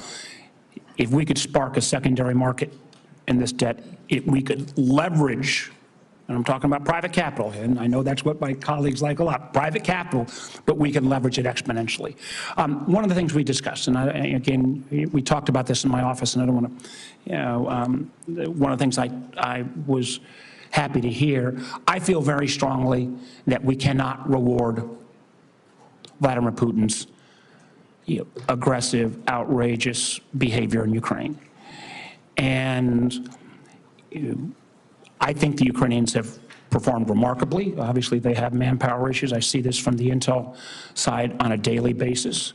One of the areas that I think we have not done as well, and candidly, the sanctions regime I don't think was as effective as it should have been. And I frankly think the Biden administration waited too late to put some of these additional sanctions on oil and tankers. The ability to Russia to retool. Listen, I hope if President Trump can settle this, hallelujah. The world would be better off. But one of the things we discussed in my office was the potential to actually increase the sanctions regime as a way to help further leverage that. Would you care to talk for a moment about that again? Yes. So, Senator Warner, I believe that the sanctions regime, especially, well, first of all, I would say in my adult life that the tragedy going on in Ukraine is one of the greatest tragedies of my adult life, and ending that as soon as possible, and any role the Treasury can play in that, if confirmed, I would like to do. As we discussed, I believe that the sanctions were not fulsome enough. I believe that I believe that the previous administration was worried about raising U.S. energy prices during an election season, and I am perplexed to see that National Security Advisor Sullivan, on his way out the door, is raising the sanctions level on Russian oil companies, and indeed, the oil prices in the U.S. are up about 9% this month. So what was good for that administration is being foisted on us. But having gone from, I think, low-level sanctions to mid-level, that if any officials in the Russian Federation are watching this confirmation hearing, they should know that if I'm confirmed and if President Trump requests, and as part of his strategy to end the Ukraine war, that I will be 100% on board for taking sanctions up, especially on the Russian oil majors, to levels that would bring the Russian Federation to the table. And I will only take 30 seconds. Let me just get 30 seconds. Thank you for that, because I think it's important that we don't take these tools out of the toolkit. We can litigate what the past administration did and when they did it, but increasing pressure on Putin to bring about a resolution, I very much appreciate your willingness, and I hope you will be an advocate for keeping those sanctions on and actually advancing them even further. Thank you, Mr. Chair. Thank you, Senator Warner. Senator Langford. Thank you, Mr. Chairman. Mr. Bessent, good to see you again. Thanks for the time in the office to be able to talk through a lot of these details as well. I was interested to be able to hear your statistic you shared earlier that after the Tax Cuts and Jobs Act of 2017, now we've had several years to be able to see what happens. And now I believe the statistic you gave is the top 50% of earners in America now pay 98% of the taxes. Did I hear that correctly? Because I've heard over and over again that it is only the wealthy, only the big companies that get it. I would encourage, quite frankly, every Oklahoma company that's a small business to ask their CPA this year when they're filing their taxes, what if the Tax Cuts and Jobs Act expires next year? What would my taxes be next year? And have small business owners ask that question of their CPA, and I think they will be quite surprised, based on all the rhetoric, to say this is only about big companies and wealthy people, that every small business will quickly find out, oh, it's them as well. It'd be the same thing on the child tax credit. If Tax Cuts and Jobs Act goes away, it gets cut in half in the child tax credit, and all the inversions that were happening under the Obama administration, where American companies were being bought up by foreign entities, now that's actually switched. Now American companies are buying foreign companies, and those jobs are coming here. So there's been a tremendous amount of benefit in that. The one challenge that we've had on this committee has been a conversation with Janet Yellen about Pillar 2. And it started really 4 years ago now, 3 years ago, where the conversation was about, well, we really don't need Congress to act on this. We feel like we can do unilaterally. We can change America's tax policy for all businesses in America. And now in the last year, they've shifted to say, well, we're going to have to come back to you at some point to be able to get this. In the meantime, a deal has been negotiated that literally helps European countries and hurts the United States on this. And they negotiated a deal that exempts China from being affected by this at all. My question to you is, Are you going to engage on this issue of Pillar 2? Number one, have this committee involved in writing taxes, which seems to be consistent with the Constitution. And then what is your message to other countries if they try to implement Pillar 2 on American businesses? Thank you, Senator. As we discussed in your office, Senator Langford, that I believe that any, especially European country, but any country that in the next few days before President Trump takes office is intent on implementing Pillar 2 will find it a grave mistake. That the taxation of U.S. companies is a sovereign issue, and that authority lies with this Congress, and I will respect that. I will work with you to undo what I think has been a terrible policy. Yeah. Which I would agree, and many members in this committee would agree, that not only they went around Congress violating the Constitution, but it deliberately hurt American companies. And I just think that's really terrible policy on it. It truly was America Last policy. On the energy side, you've talked a lot about energy production. I'm Oklahoma, and unashamedly, we're all the above and all the below energy. We probably have more wind and hydro and solar production in my state than any other state on this dais, with very few exceptions, but we also use oil and gas. And we're going to produce all the energy that our state needs to be able to make sure that we stay stable on that. One of the issues that is a business issue for small or large businesses that I've been fighting for is a stable bonus depreciation amount.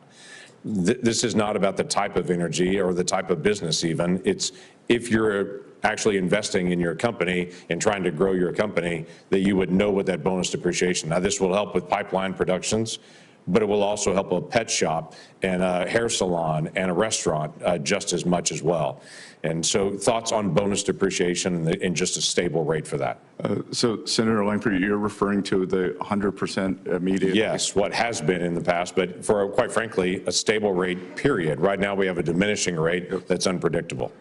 Yes, so I think that increasing the after-tax return on capital for U.S. companies, especially small business, is one of the greatest forms of job creation that we could see. Yeah. And to go back to your point on energy production, we've heard much here today saying that we are at a record amount of energy production, and we know that's a canard. We are barely above where we were in 2020, and if we were to look at the Department of Energy projections for 2024 and 2025, we are well below those. The past 4 years, we have seen U.S. production constrained, and part of a fulsome sanctions program would mean that we need more energy production in the U.S. to make up for the loss of sanctioned Russian oil to protect the U.S. consumer. Right, which is American jobs, which is American income, which one of the things we're going to have to deal with is the intangible drilling cost punishment that was actually put on all the independent oil and gas companies in my state and everywhere else that drives up the cost for consumers as well. That's another issue that this committee needs to take on. Mr. Chairman, thank you. Thank you. Senator Hassan. Well, thank you, Mr. Chairman, and again, congratulations on your position. I look forward to working with you and all of our colleagues on the committee. And thank you, Mr. Bessent, for being here. Congratulations on your nomination and for your willingness to serve, and welcome to your husband and children as well. We are grateful for their willingness to share you with the country. I appreciate you meeting with me in this process and sharing your priorities at Treasury if you are confirmed. And I want to follow up on some of those topics today. I also just want to associate myself with the comments of my colleagues, Senator Bennett and Senator Warner. I certainly believe we need to cut taxes for working people, and we need to make sure the wealthiest pay their fair share. And with regard to Senator Warner's comments on sanctions, you mentioned if Vladimir Putin is watching this hearing. He's not the only one watching this hearing. China is watching this hearing, and we have talked about the importance of making sure that we are not only competitive but outperforming China for economic purposes as well as for national security reasons. And as important as a resolution in Ukraine is, history tells us that appeasing tyrants at the expense of freedom fighters never works. And it is critically important not only for the Ukrainian people and for the freedom of all of us, but it is important because China and North Korea are also watching what we do and watching this hearing and how we will go forward imposing sanctions. To turn to some of the topics that we discussed when we met in my office, the research and development tax deduction was one of them. It's critical to helping us outcompete countries like China.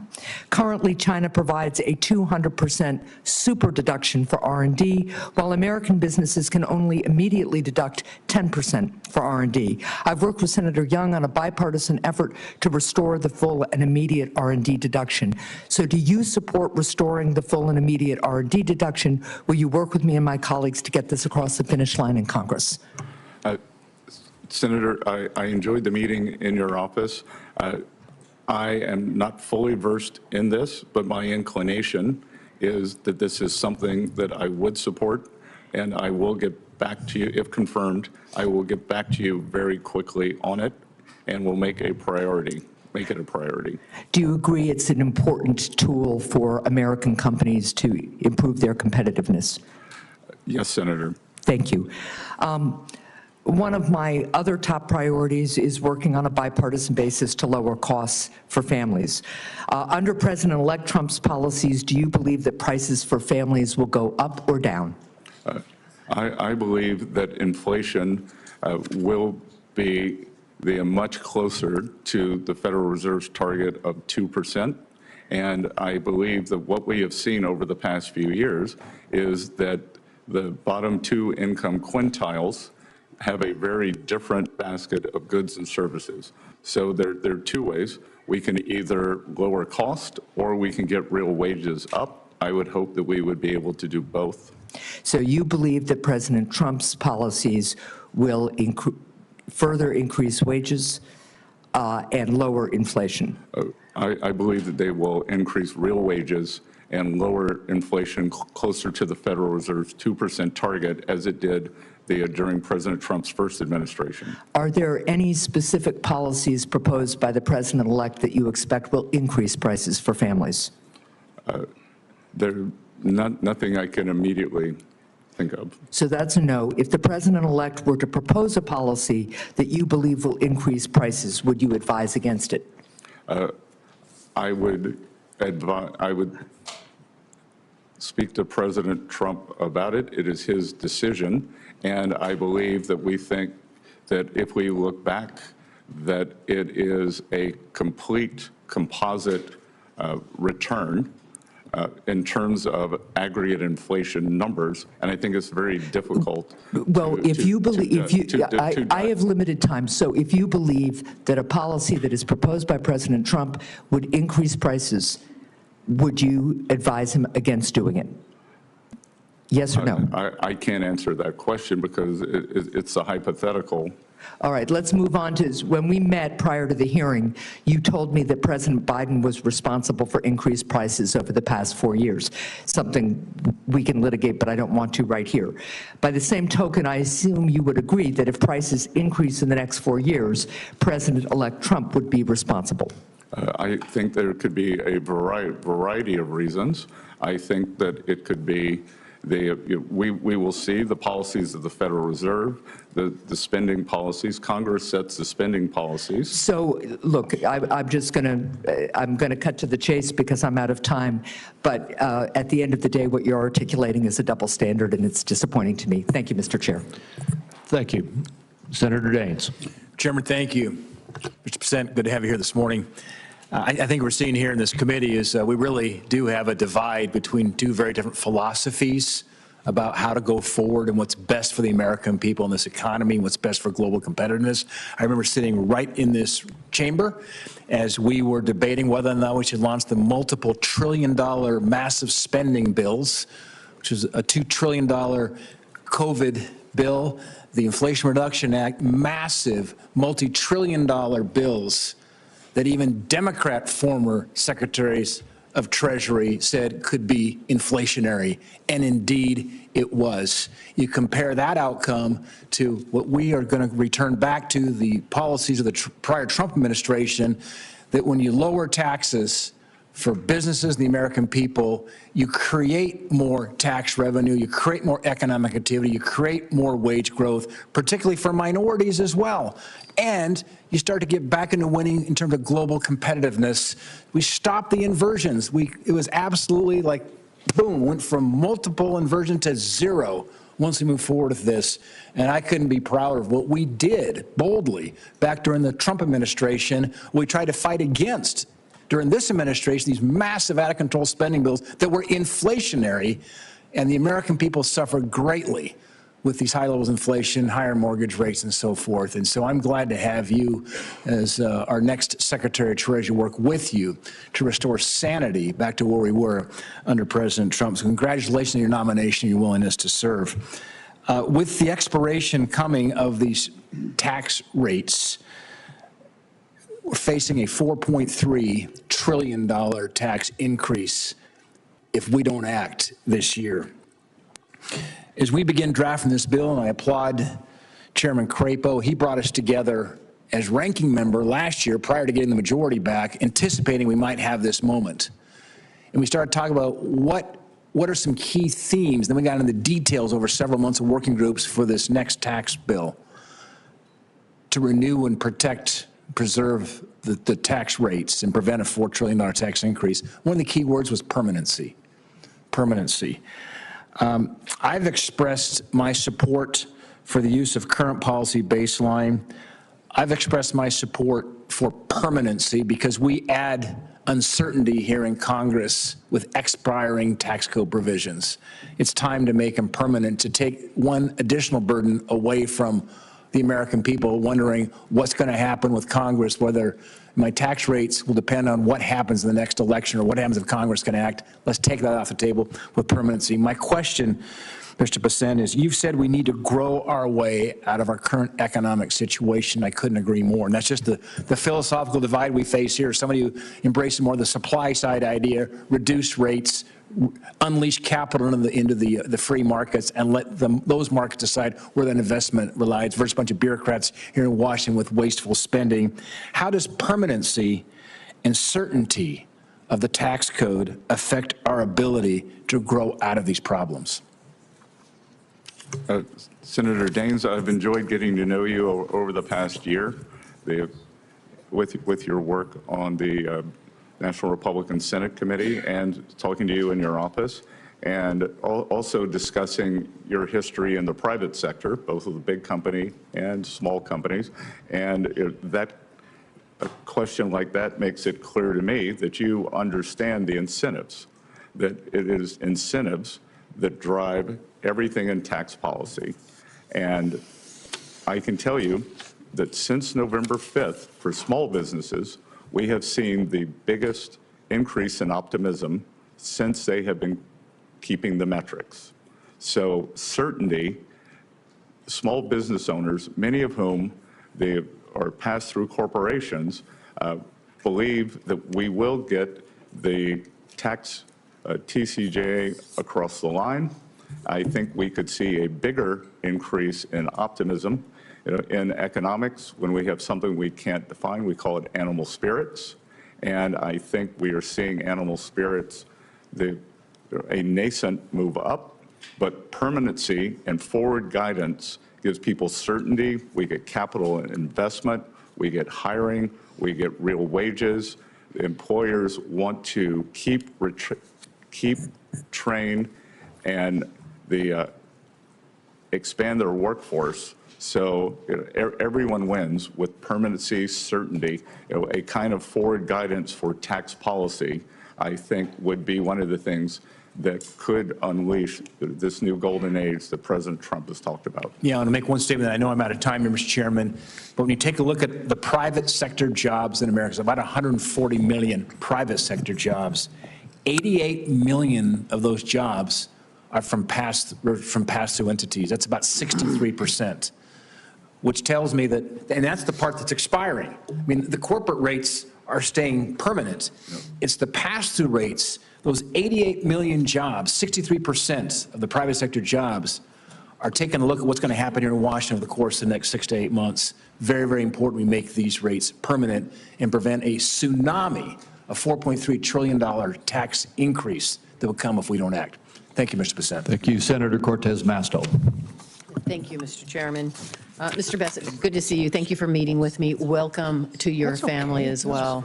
Let me ask you this. I'm going to talk a little bit about the ACA premium tax credits. Over 80,000 of my constituents in Nevada receive that premium tax credit to assist them in affording their health care coverage. And on average, these credits lower an American's health insurance costs by $530 per month. Congress provided an enhanced PTC in 2021, but that policy expires this year. And without the enhanced PTC in place, millions of Americans are going to lose their health coverage. So as the person most responsible for tax policy in the incoming administration, would you commit to opposing any attempt to remove or not renew these credits? Senator, as we discussed it in your office, and as it's just been a brief time since we met, I committed to you that I would research this. I have not had time to do it before this hearing, but if confirmed, I would get back to you with all deliberate speed in investigating this. Thank you. I appreciate that. And let me just say you would agree that these tax credits, because they're current policy, they actually extend current tax policy costs. Excuse me, that you agree that extending current tax policy actually costs money. Again, I think I don't understand the nuance of that question, but I will get back to you on it. Okay, I appreciate that. You have been supportive of many of President Trump's tariff plans, and I have heard the conversation there. So I am not going to go into that, and we've talked a little bit about it in my office. But let me jump back to these credits that were imposed that some of my colleagues are against, but they have benefited Nevada, and I want to talk to you a little bit about it. The 45X manufacturing tax credit supports thousands of jobs in the Reno area and billions in investment across my state. It also is key to reducing dependence on China for the critical minerals we need for our military and supports mining jobs in Nevada. We are a mining state. We are mining critical minerals. And so will you commit to opposing any effort to repeal or reduce the 45X tax credit, which is not just a benefit in Nevada, it's a benefit in other states as well, including Alaska? So again, Senator, I am unfamiliar with that exact provision, but I do believe that it is important for us to mine, accumulate, and move to domestic production for rare earths and other vital minerals. So I will get back to you on that my thoughts on that exact program, but on a atmospheric meta basis, I agree with the direction of travel. Thank you. Let me ask you this. We also talked about this. President Trump has stated that he thinks that a president should have influence over the decisions of the Federal Reserve. And we discussed this in my office, and I appreciate that opportunity. Does it continue to be your view that the Federal Reserve should be independent of the president?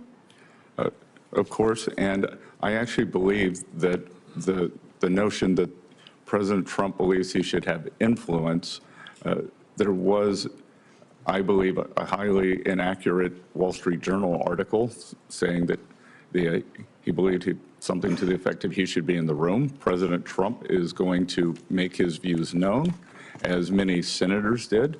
3 senators, including 2 on this committee, called for, there was a jumbo rate cut in September of 50 basis points.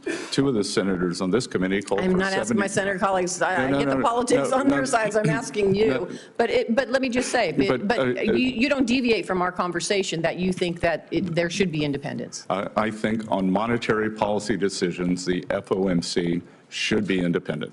Thank you. I appreciate that. And then for the benefit of our colleagues, what you're referring to earlier is in our meeting, I asked you if there were any regulations, Treasury regulations that currently exist that you disagree with.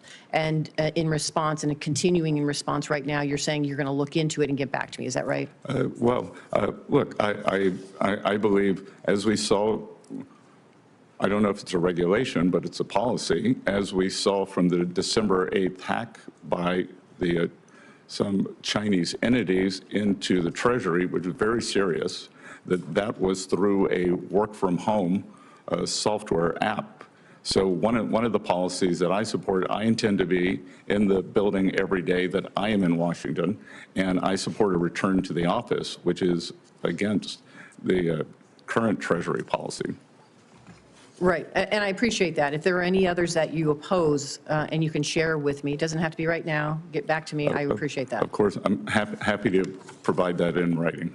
All right, thank you. Thank you so much. Thank you, Mr. Chairman. Thank you. Senator Young.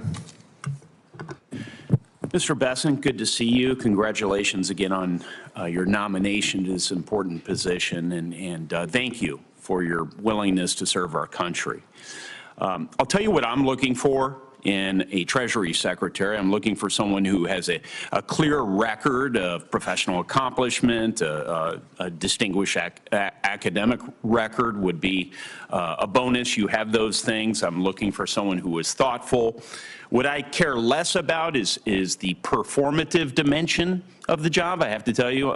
So there's a lot of chatter in Washington about that, but I do appreciate your thoughtful answers here this morning. So I'm going to dive in and begin by asking you about a dimension of your role as Treasury Secretary. You will inherit the role of chair on the Committee on Foreign Investment in the United States, also known as CFIUS, that reviews foreign investments in American industries. And very recently, President Biden blocked Nippon Steel's acquisition of U.S. steel on national security grounds. Yet he and the administration provided no clear, substantiated evidence, publicly at least, to justify this decision. For my home state, this abrupt action has instilled a lot of anxiety, particularly in the Gary, Indiana area, where there's nearly $1 billion in investments that were promised.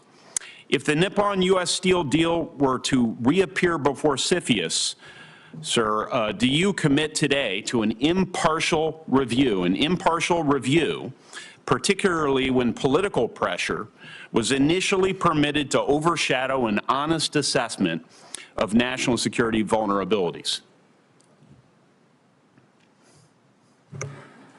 Senator Young, thank you for the question, and I understand the imperative for jobs for your constituents in Indiana. President Trump most recently has also spoken out against the deal, but if the deal is... The statute indicates that you are charged with providing impartial reviews. That's all I'm asking. Would you be following that law or not, sir? Impartial reviews, sure. So it is currently in litigation. The review is closed, but if it reappears, that CFIUS will conduct the same review that it always does. Yes, sir. Okay. Well, thank you. We may have an opportunity to work together on that effort.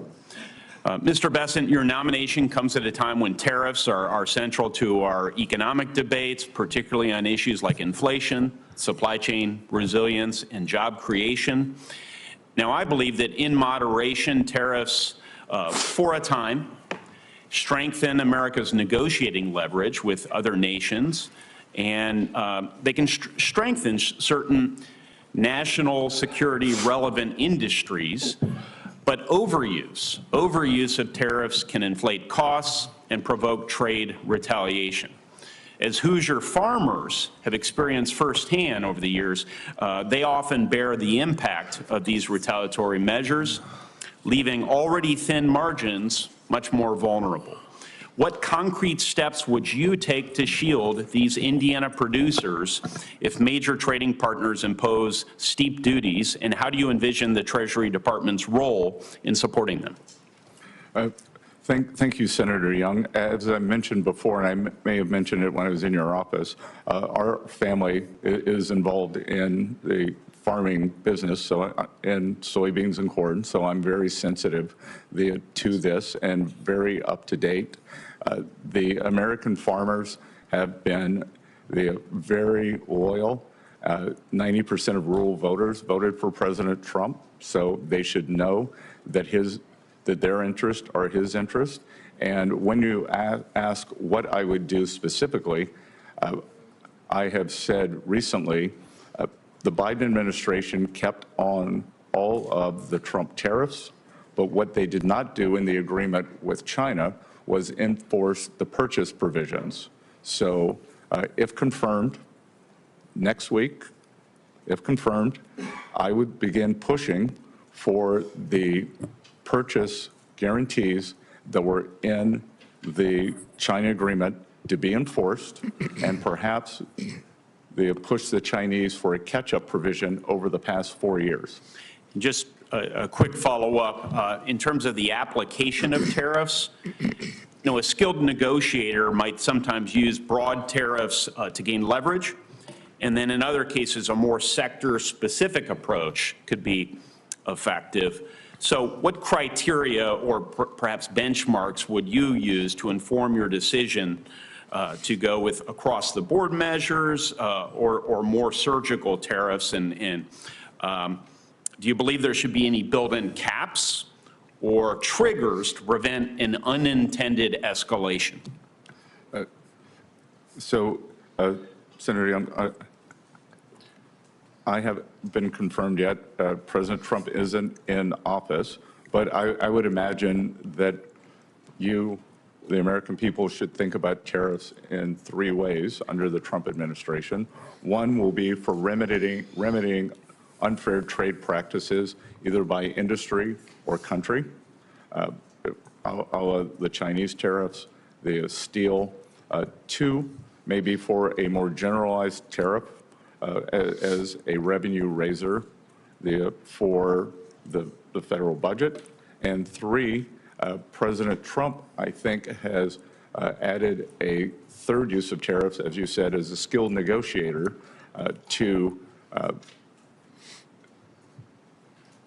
he believes that we've probably gotten over our skis a bit on sanctions, and that sanctions may be driving countries out of the use of the U.S. dollar, so that tariffs can be used for negotiations, whether it's for Mexico on the fentanyl crisis. I think you and the American people should think about those 3 broad categories. Thank you. We need to move on. And next is Senator Sanders. Senator Sanders, I don't believe you were here when I welcomed everyone to the committee this morning, but as a new member of the committee, I personally welcome you and look forward to working with you. Well, thank you very much, and it's a pleasure to be here. Mr. Bessent, thanks very much for being in the office the other day. Mr. Bessent, the United States today has more income and wealth inequality than has ever existed in the history of our country. You got 3 people on top, Mr. Musk, Mr. Bezos, and Mr. Zuckerberg, who are now worth almost $1 trillion. That is more than half of the bottom of our society, some 170 million people. 3 people, more wealth than the bottom, 170 million. We have more concentration of ownership today than we have ever had.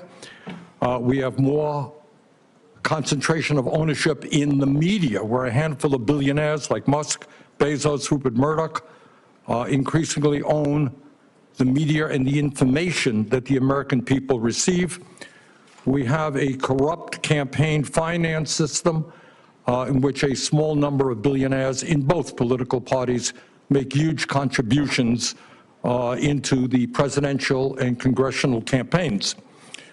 When you have a small number of multi-billionaires who have enormous economic, media, and political power, would you agree with President Biden, who last night stated, and I quote, "An oligarchy is taking shape in America of extreme wealth, power, and influence that threatens our entire democracy, our basic rights, and freedoms," end of quote. That's what President Biden said last night.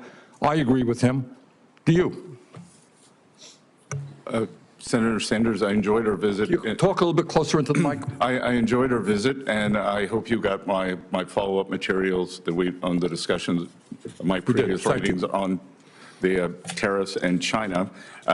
And look, the three billionaires who you listed, that all made the money themselves.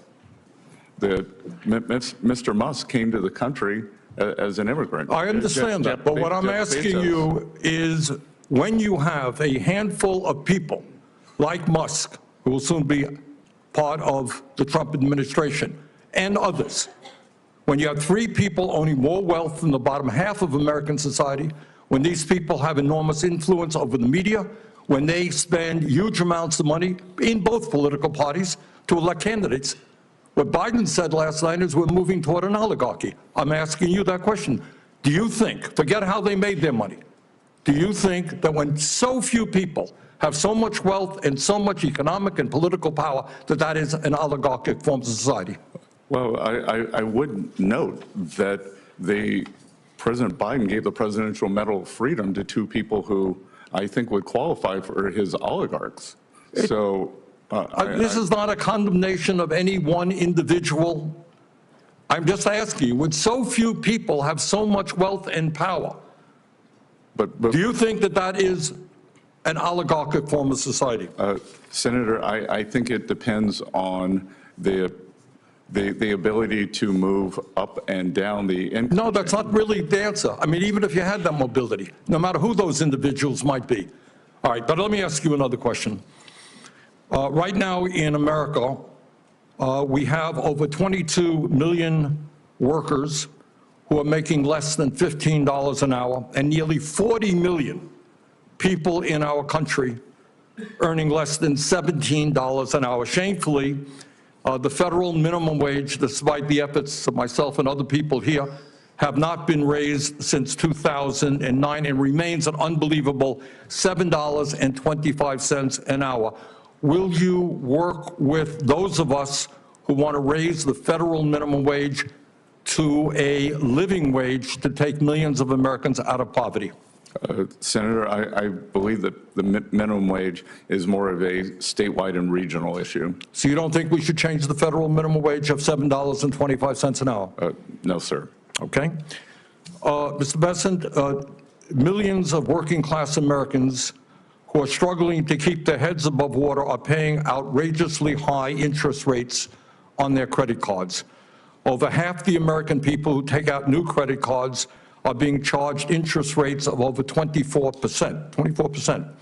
During his campaign, President-elect Trump promised that he was going to cap credit card interest rates at 10%. I happen to think that that is a very good idea, and I will soon be introducing legislation to do just that. Will you, as if you are confirmed, be supportive of what President-elect Trump said and what I want to see happen, and that is to cap credit card interest rates at 10%? Senator, I think we can both agree that many credit card companies have been bad actors throughout history, and I will get back to you once. Now, very simple question. Trump said he wants to cap credit card interest rates at 10%. I agree with him. Will you be supportive of what Trump and I would like to do? When President Trump takes office, and if I am confirmed, I will follow what President Trump wants to do. Okay. Thank you very much, Mr. Chairman. Thank you very much. Next is Senator Smith. Thank you very much, Mr. Chair and Ranking Member, and great to be a part of this committee. I appreciate it very much, and welcome, Mr. Bessent. It's nice to see you again. I want to follow up a bit on the conversation that we had yesterday and just get into a little bit more detail, and actually some of the issues that Senator Sanders is raising. I'm focused on how we can lower costs for Americans and how we can make this economy work better for regular people in this country. And when we spoke yesterday, we talked generally about this. And you have said that you think our biggest challenge is to get after the deficit, and you've also said that your first priority is to extend the Republican Trump tax cuts, which would add $4.6 trillion to the federal deficit. And you've also said that the Trump Republican tax cuts have generated economic growth and that those benefits are going to have trickled down to everyone else. But what I see is that these Republican tax cuts have delivered massive consolidation of wealth at the top. Almost half of those benefits went to the top 5%. The top 1% got a tax cut that was 852 times bigger than the one that was received by the lowest earning working families in this country. And now these wealthy people have more money than they know what to do with. You see Elon Musk buying Twitter, and now he's got an office in the old executive office building and a seat on the platform when the president is inaugurated. And these tech billionaires are launching rockets into space and building themselves these lavish doomsday bunkers, buying up newspapers, all of which gives them more power. So what I want to ask you is, it seems to me that this concentration of wealth is not good for our country, and it is certainly not doing anything to lower prices for working families in Minnesota or help them afford a home or childcare. In fact, it seems like it's doing the opposite of that. So could you comment on this? Yes, and Senator Smith, I believe that President Trump, and if confirmed myself, are committed to addressing this affordability crisis. And part of the affordability crisis stems from this great inflation that we've had since the 2020. It was nascent in 2021. It occurred in 22, 23. We are still substantially above target. My hope is that we will not see it accelerating again. And inflation is one of the great killers for working families. As we talked about in your office, the CPI or PCE, the statistical numbers, may be up about 20, 22%.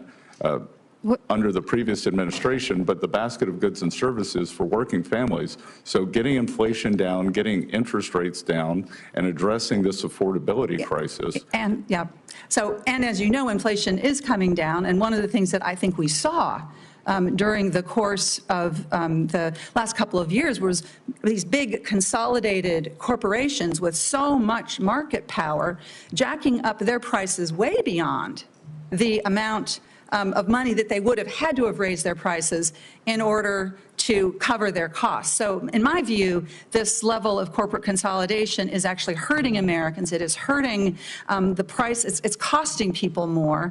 And that, in fact, the Republican Trump tax bill that there's such a move to reinstate or to extend is going to contribute to that problem, not make it better. But let me ask you another question. You've also said that in order to get our fiscal house in order, we need to cut spending, we need to deregulate, and we need to privatize. So I want to just look at what we are seeing with some privatizing in the private sector that is of great concern to me. Let's look at healthcare.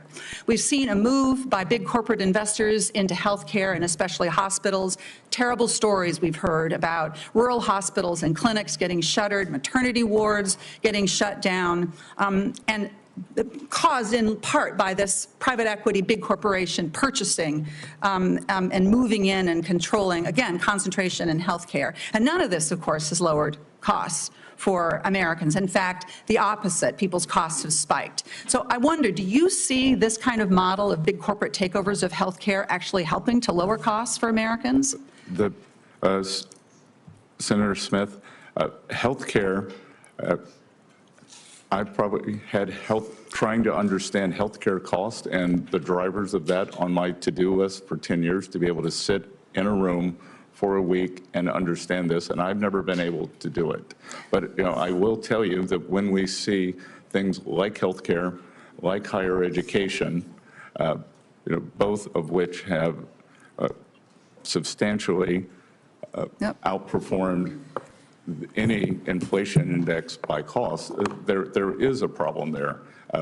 I think that what you are identifying could be one of the problems, but I think the overall level of healthcare costs that we're seeing is driven by a multi-factor It is a complicated issue, and I know I'm out of time, Mr. Chair, but what I see, and we've done work on this in Chair Sanders, when Chair Sanders was chair of the Health Committee, these big corporations come in, the quality of care goes down, patient costs go up. There's a hospital in Massachusetts that was bought up by one of these big firms, and they stopped stocking a common treatment for hemorrhage during pregnancy, and they've seen patients die. So again, I think this is an example of how privatizing is not a solution to our problems in healthcare or other parts of our economy. Thank you, Mr. Chair. Thank you. Senator Johnson. Thank you, Mr. Chairman. Mr. Bessent, welcome. Thank you for your willingness to serve. I want to just start by refuting one of the false narratives we hear ad nauseum from the other side, that the Tax Cut and Jobs Act was the primary cause of our deficits. It's just not true. So I'm going to actually use the facts from CBO. Again, this isn't to confirm CBO numbers. This actually shows you why we ought to take CBO projections with a grain of salt. After its passage, CBO projected 10 years, but I mean for 7 years that we just experienced, total revenue of $27 trillion. Actual revenue was $28.7 trillion. That's, to do the math, that's $1.7 trillion more than what CBO estimated, which shows that the original score was $1.5 trillion lost revenue. So we not only paid for the tax cut, in 7 years, we generated $200 billion more revenue, even with the COVID recession. So again, we need to take CBO scores with a real grain of salt. But I hope this committee understands what Senator Graham was talking about in terms of your humble beginnings and your tremendous American success story. And so I want to ask you a hypothetical, because you understand American families. If an American family, let's say they normally spend $100,000, have a serious health crisis, and so in 1 year, they have to spend $50,000 on medical bills. But then, fortunately, that family member gets well. What would that family spend the next year? Real quick. Unless they have more income, they'd spend probably $100,000. They'd spend the same 100 and probably have debt costs associated with that. Right. They certainly wouldn't do what the federal government has done. In 2019, before the pandemic, we spent $4.4 trillion. In 2020, we spent $6.6 trillion. When the pandemic ended, we didn't really reduce spending. For the last 5 years, we've averaged $6.5 trillion. Last year, spending $6.9 trillion. Mr. Bessent, is there any justification for keeping spending levels at this level? Senator Johnson, as I've said repeatedly, the United States does not have a revenue problem. We have a spending problem. So the question is, how do we reset spending levels to a reasonable pre-pandemic level? I wrote a column in the Wall Street Journal. I laid out a couple scenarios, and let me just give you the guts of it. If you take one of the pre-pandemic years and increase all the spending by population and inflation, by the way, that's what families would do as well. But you exempt Social Security, Medicare, and interest, and use President Biden's 2025 budget, because you spend what we plan on spending this year. If you take Bill Clinton's 1998 spending, I don't think he spent too little back in 1998, we would be having a baseline of $5.5 trillion. If you took President Obama's 2014 spending levels, it'd be $6.2 trillion. The one I like the best, though, is if we use President Trump's 2021 budget, his estimates for spending in 2025, and use, again, just use those numbers, but slot in Social Security, Medicare, and interest as they are. Nobody's touching those. We'd be spending about $6 trillion. So wouldn't that be a reasonable level? Somewhere between $5.5 and $6 trillion as a baseline spending to project our next 10 years. Senator, I look forward to working with you on this, that you've clearly done more work than I have. And this looks like a very good starting point to me to figure out how we've gotten into this spending morass. So it sounds like pretty reasonable approach to me. By the way, I'd take 1998, I'd use Clinton's spending levels for this. I also want to refute this current CBO score on extending the TCJA. Back then, they scored the whole thing as $1.5 trillion.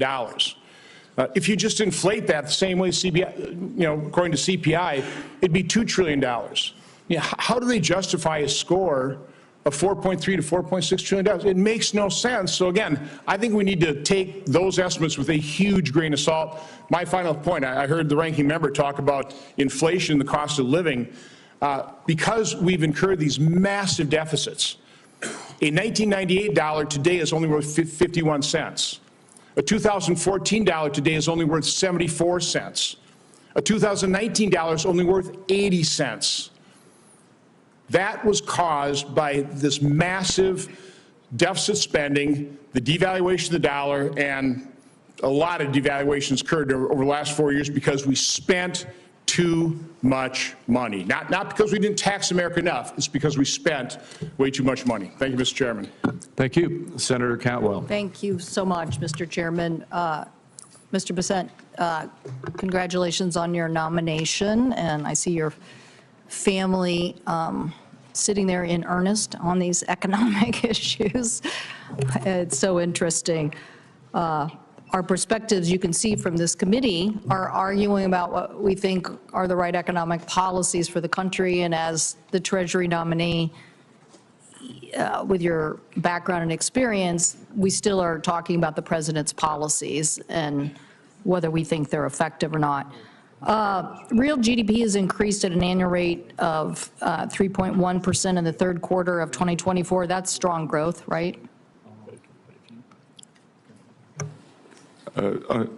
As an aggregate number, it's strong growth. Okay. The economy added 16 million jobs over the last 4 years. An average unemployment rate is the lowest it's been in 50 years. So that's led to better pay and working conditions. We want that, right? I'm in favor of better pay and working conditions. Okay. Yes, Senator. And after-tax income increased by 400%. So these are good economic news. And I personally think that focusing on innovation and building supply chains is a good thing to do. And so when you start talking about tariffs, that's when you get, the Pacific Northwest attention. In fact, I would say a recent editorial by one of my newspapers was, bracing for the Trump tariffs, aviation in general. You can imagine we actually have an actual net surplus. I think we export about $2 billion worth of goods out of our state versus importing $1 billion, but this is a big part of it. And so in the aviation sector, I think I sent you an article about the fact that we think increasing our manufacturing innovation to continue to have markets and sell to those markets is a good economic strategy. Senator Cantwell, as I discussed in your office, that in my hometown of Charleston, South Carolina, Boeing is also the largest employer. So I view aviation as very important. Great. So now I want to, and believe me, I would have the same conversation with Joe Biden or Barack Obama or whoever. So I want to focus on innovation, not the tariffs. I'm worried that the tariffs are going to increase supply chain products. They're going to increase prices on our farmers. They're going to increase prices on Americans. And so I want to ask you, don't you think we are in an environment where exporting products and growing markets outside the United States is a big economic opportunity? And what are you going to do to build coalitions to help us be able to achieve opening up those markets, as opposed to just the retaliatory tariff environment, which may raise costs on Americans and not resolve these issues? So, Senator Cantwell, thank you for that. And after our discussion in your office, I actually went back and looked at some older data. In 2000, in terms of the labor share of aggregate income in the U.S., 69% accrued to labor. Today, that number is 60, and you could see a sharp drop after what is called the China shock. So I agree with you that opening markets is good, but the free trade must be also balanced against fair trade. And clearly what has happened is the trade has not been fair. That has fallen on the American workers, and we cannot allow, as I think I mentioned to you, China is the most imbalanced, unbalanced economy in the history of the world. They are in a severe recession/depression. They may have -4% disinflation, and they are attempting to export their way out of that as opposed to doing the much-needed internal rebalance. Yeah. So, I am with you on the need to open markets, but we cannot allow a player like this to flood our markets or to flood the world. Well, but I'm saying I believe in coalitions. We just discussed a technology NATO. I think you thought that was a good idea. The notion, though, I mean, I can get upset with my colleagues on the other aisle all the time and object, but that doesn't move me forward. And so I hope that you will look at what we're going to do to build allies. I mean, these numbers that basically are talking about just the tariff and what it would do to the price of gasoline given Canada is concerning. And so I want to know that the Trump administration is going to focus as much on innovating our way to success as we are on the tariffs, because I do think we're going to see retaliatory tariffs. We saw them in our state. It hurt us in our agriculture. And what happened is that you lose more farms. I mean, there's a lot of people buying farmland. Goldman Sachs, Bill Gates, there's a lot of people buying farmland. But we're losing farmers in the middle of the trade wars, and that's a concern I have. Thank you, Mr. Chairman. And oh, by the way, thank you so much for mentioning housing. I so appreciate that that was in your statement. I look forward to working with you. I do think that's an area, if the president will push forward, that it is a way for us to lower costs. Thank you. Thank you. Senator Lujan. Thank you, Mr. Chairman. Good to be with you. Mr. Bessent, thank you and your family for being with us today. I very much appreciated the conversation we had in the office. Now, I'm going to touch on several topics, so I'm going to ask you some yes or no questions, and I thank you in advance for your brevity. It may surprise many observing today the immense responsibility that the Secretary of Treasury has in stemming the flow of fentanyl and other substances. Now, yes or no, will you commit to continuing the Biden administration's counter-fentanyl strike force, which brought together the Office of Terrorism and Financial Intelligence and IRS criminal investigation to fight financial crime? Thank you, Senator. I enjoyed our visit. And as I mentioned in your office, this is personal for me, as two families who are close to our family lost children to the fentanyl crisis. So I will commit and know that it is my belief that President Trump is laser focused on this issue. Mr. Bennett, yes or no, will you work with me to ensure that there's more transparency over suspicious activity reports, SARS, at the Financial Crimes Network for Congress?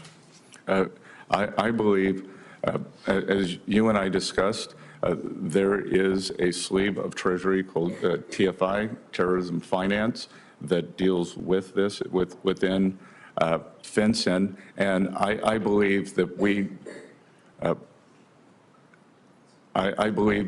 have to have a 2025 approach to, as you and I talked about, digital currencies and all branches of government. So, yes.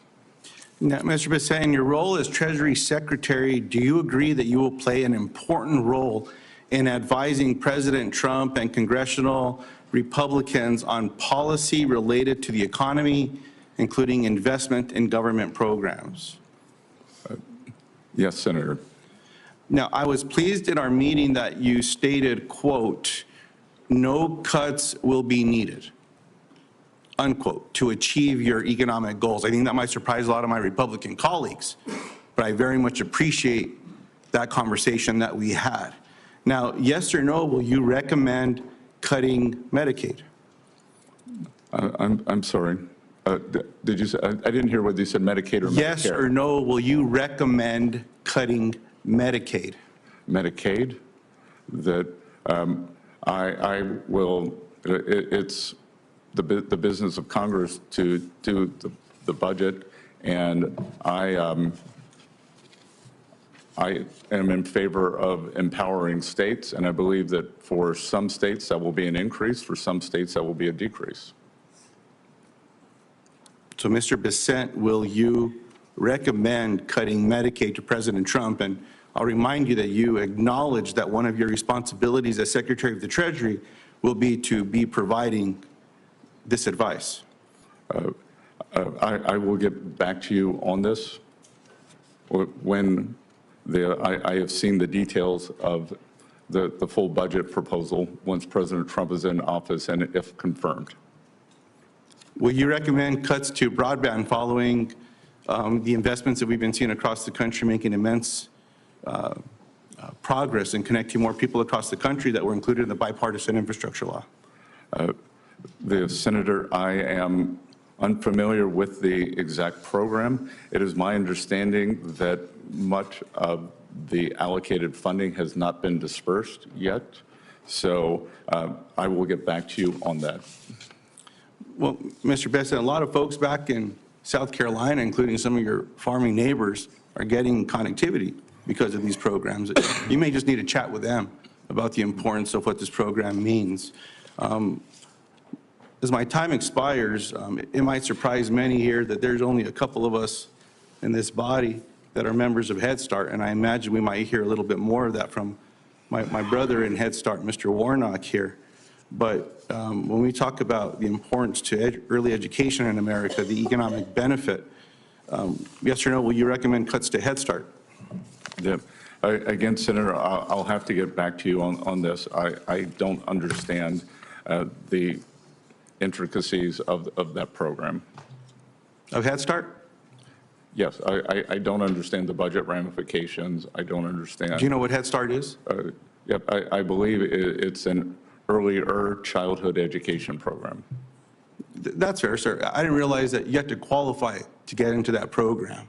So the family that I was raised in, we qualified to get into that program. But it opens up doors. I mean, heck, it got a couple of us to the United States Senate. So certainly hope that we might be able to find some agreement in protecting that program. And if someone tries to eliminate that in early childhood education, that we could count on you on behalf of New Mexicans, South Carolinians, and people across America to say, no, we're not going to do that one. Mr. Chairman, thank you for the time today. Appreciate you being here again, sir. Thank you, Senator Barrasso. Thanks so much, Mr. Chairman. Thanks so much for your willingness to serve. Thanks for being here. Enjoyed our discussion quite a bit in talking about the future for the country and the role of the Treasury Secretary in getting our economy back on track. This means lower prices, higher wages, more jobs, and stronger economic growth for America. It also means protecting people in states like Wyoming from crushing regulations and devastating tax hikes. It means getting wasteful spending under control. And I'm greatly encouraged by our meeting that we had. You have, I believe, a strong vision for America, a strong vision for unleashing American energy, for getting tough on China, for getting tough on our adversaries, and getting the federal government out of the way for so many of us. I'd like to talk a bit about energy, and I've just been in the other committee yesterday, Secretary of Energy, earlier today, the Secretary of Interior, lots of energy questions. So I'm glad that we agree a key ingredient in reigniting the economy in this country is to unleash American energy. In my home state of Wyoming, and we're an energy superpower as a nation, and we are America's energy breadbasket in Wyoming. Energy production is the heart of our Wyoming economy and the nation's economy. It supports workers as well as schools, infrastructure, the money that comes from that, the tax revenue. Wyoming is the least populated state, but it is the third largest net energy supplier, producing 12 times more energy than we consume. It's at the forefront of oil, natural gas, coal production, carbon capture technology, hydrogen production, many alternative sources of energy. What's happened is that energy producers in Wyoming and across the country faced a whole of government assault from the Biden administration on American energy production, taxes, crippling regulations. They've weaponized the tax code in ways that are just unthinkable to me against conventional American energy production. The things that Joe Biden signed into law just made things worse, but the good news is with you there, with President Trump in the White House, things are about to change. So you've talked extensively about boosting American energy production. What role do you see yourself playing as Treasury Secretary in making sure we become American energy dominant and in terms of energy security as well? Senator Barrasso, I very much enjoyed our meeting and wide-ranging discussion, and my family and I had a fantastic vacation in Wyoming this summer. That in terms of within the potential Trump administration, I'm sure you've heard it from Secretary-designate Wright and Burgum, we refer to as energy dominance. And energy dominance, one of the reasons that I believe we have not been able to apply as muscular sanctions against the Russian Federation, or unwilling, was because the supply of energy was constrained in the U.S. So the same with the terrorist regime in Iran.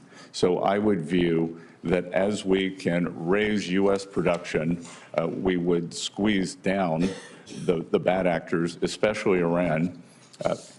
I think I'm right, maybe not in the exact numbers, but in order of magnitude. I believe Iran was down to 100,000 barrels of oil exports when President Trump left office. I believe that they are now exporting in excess, or approximately 1.7 million. So through sanctions policy, I believe that we can, again, as I like to say, make Iran poor again. Not the Iranian people, the Iranian government, and then at the same time, they have our domestic producers push that up with the highest energy standards in the world. Yeah, we're the best, we do it, we're the best stewards of the land, and I agree. And what we've also seen, as you mentioned, with Iran increasing the sales, they're selling it to China. China is buying at a discount, so they're getting cheap energy. Iran is getting tanker loads of cash back, essentially, and they're using that money for terrorism. So in terms of our own national security. I have one last question in my time remaining, and this has to do with the Tax Cuts and Jobs Act that we passed in 2017. If that were to expire, we're talking about a massive tax hike of over $4 trillion. What would that kind of a tax hike mean for small businesses, for job creators, as well as our global competitiveness, if all of a sudden we put the heavy wet blanket of a $4 trillion tax increase on our nation? Senator, I think it would be devastating. That is, especially for small businesses. One of the things that, as someone who came from a very small town, lived in New York with a very big town, and came back to a small town, I believe Wall Street has done great the past few years, and that Main Street has suffered. I think it's Main Street's time. Wall Street can continue to do well, maybe not as well, and it's time to have a Main Street small business-led recovery led by small banks, regional banks, as I call it, reprivatizing the economy. And as I said earlier, we've seen since November 15th, since President Trump's election, we have seen the biggest jump in the history of the Small Business Confidence Index. Thank you, Mr. Chairman. Thank you, Senator Tillis. Thank you, Mr. Chair. Mr. Bessent, thank you for being here and time in the office, and congratulations to you, your spouse, John, and your children, I think Cole and Caroline. He's doing a great job. I leaned over to Senator Johnson, and when you were being attacked on by one of my colleagues on the other side of the aisle, it says the guy looks like he's got a heart rate of 40. You're very composed, and thank you for staying on the facts and demonstrating all the knowledge you possess. When I wasn't here, someone put into question your viability as a nominee because of a lack of public service, which I find interesting. Sometimes I think we have too much public service in people's background here, not real-world business experience. But can you give me an idea of why this nomination may represent your first entry into public service? Yes, Senator Tillis, and again, as an adjacent state and someone who's a homeowner in North Carolina, I appreciated our conversation in your office. Look, I have been in public service, just not in the government. I when I lived in New York, I was a strong supporter of a charter school called Harlem Children's Zone, which takes the young residents in a multi-block, gigantic block, keeps getting bigger area of Harlem, and takes them from cradle through high school. But I have found that my service, anyone can write a check, or anyone that with my means can write a check. What has been fulfilling for me is mentoring many of these young people. I'm still in touch with them today. I was also a trustee for Rockefeller University, one of the great research universities in the world. I was on the executive committee and chaired the investment committee. But sitting here today is especially meaningful for me because this is my third try of public service. In 1979, when I was 17 years old, I wanted to fight for my country. My father had just experienced extreme financial difficulties. I wanted to attend the U.S. Naval Academy. I was offered by our congressman in the 6th District of South Carolina an appointment, but was unable to take that appointment because of my sexual preference. I managed to go to Yale, worked several jobs to do that. While at Yale, I wanted to do public service and joined the Foreign Service. I was told also not welcome. So sitting here today is my third attempt at public service, and I sit here knowing that President Trump chose me because he believes I'm the best candidate, not because of my sexual preference, not because Treasury secretaries with green eyes do better. And I think it is a tribute to President Trump that he looks at people as people. I agree, and I appreciate that answer. I'm going to go into a lightning round here. First off, this is the Joint Committee on Taxation distributional analysis of what happens to the various socioeconomic strata if we don't manage to pass the jobs and tax cut extension without objection. Without objection. Senator Johnson does big foam boards. I do handouts. I'm handing this to all of my Republican colleagues right now saying if we fail to extend the Jobs and Tax Cuts Act, we're going to own a fiscal crisis for people in middle America. 93 million people will be affected in terms of an added tax burden if we fail to pass an extension of TCJA. Now, the last time I checked, there are not 93 million rich people in this country. There are people who struggled like you did when you were a kid and like I did when I was a kid, who had to work themselves through college. And every time we had some well-intentioned program from government to make things better for me, it made it harder for me to dig myself out of the economic situation I was born into. So the facts are stubborn things. This tells us what happens if we fail to pass the jobs and tax cuts. And it doesn't even get to the impact that I had. Turns out at that very table, Jelly Roll was here for a finance committee hearing. He lived in the same trailer park that I did 20 years later in South Nashville, Tennessee. And what I found interesting in my own family is we were right on the economic edge. Every time government had some well-intentioned program to tax the rich, I went from a house to a trailer park. And every time government let us do what we wanted to do, we lived in a house. I'm a living example, and I'm sure Ben Ray Lujan, some other people have had those experiences. You got to go back and look historically at when people like me and people like you had real opportunities. I look forward to supporting your nomination, and Mr. Chair, I'm going to support some. I'm going to send some questions for the record, but it's just to reinforce the message that Republicans have to deliver. And anyone who says that we should not is advocating for a $5 trillion tax increase that will hurt the people who are on the economic edge worse than anybody else. Thank you, Mr. Chairman. Thank you. Senator Warnock. Thank you, Chairman Crapo. I'm grateful and honored to be joining this committee. I look forward to working with you and Ranking Member Wyden to ensure our tax code supports working families, to protect Social Security, Medicare, Medicaid, and to promote trade policies that work for Georgia businesses and that boost our economy. Mr. Bessent, good morning and good to see you again. I enjoyed our conversation earlier this week, and in that conversation, you outlined ambitious goals for the federal government and deficit reduction.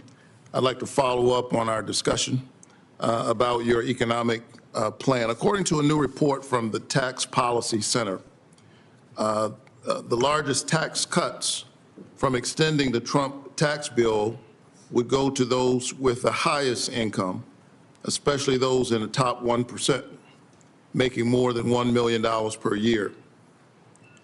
In fact, the top 1% of owners will take home roughly 1/4 of the benefits of the law, and the top 5% will get almost half of that. Do you believe that the wealthiest 1% of Americans deserve or need an additional tax cut?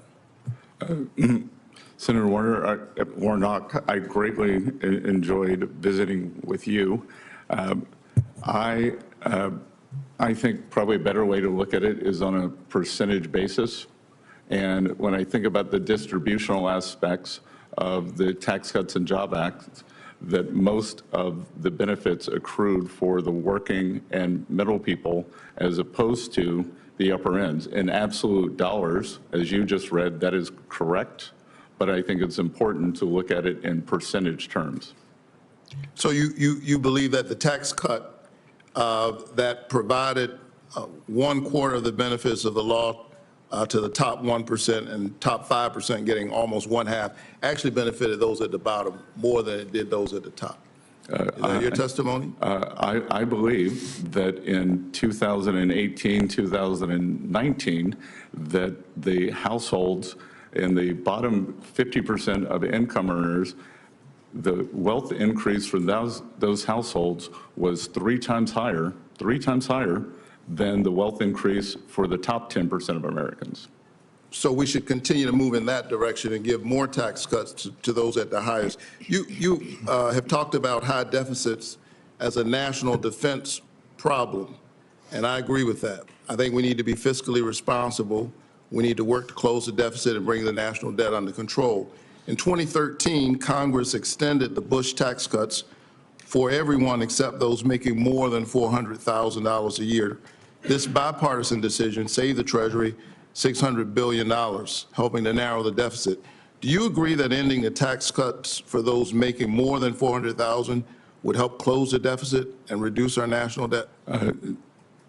Senator Warnock, I do not. I believe that you would capture an inordinate amount of small business people who largely are in that cohort of 400,000 to a million. So you wouldn't cut it off at 400,000. What about $1 million?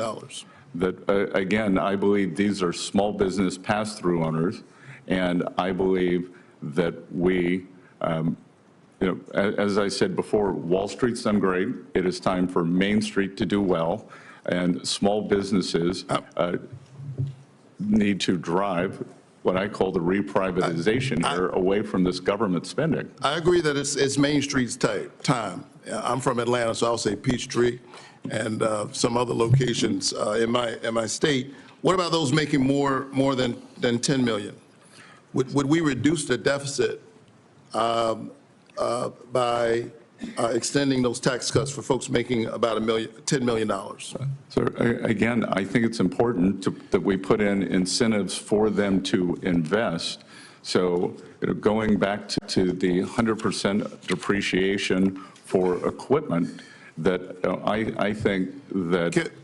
So, and I don't mean to keep interrupting, but I'm the pastor, and we're known to be loquacious of speech, but I'm running out of time here. What about $1 billion? So again, that I think that these are the job creators. So there's no income level for which you would support raising taxes. Is that fair? There is no income level that I don't think we should continue the TCJA as it was. All right. I think our country is facing structural deficits. However, I think that to continue to reduce taxes for the wealthy and letting them avoid taxes based on what they already owe is not going to get us out of that problem. but I look forward to continuing that discussion with you. Thank you very much. Thank you, Senator. Thank you very much. And before we go on to Senator Blackburn, I just want to restate there's a lot of facts that have been thrown around in this hearing today. I'll just restate one that I said in my opening statement, and that is of this $4.3 to $4.6 trillion tax increase that it could happen, $100,000.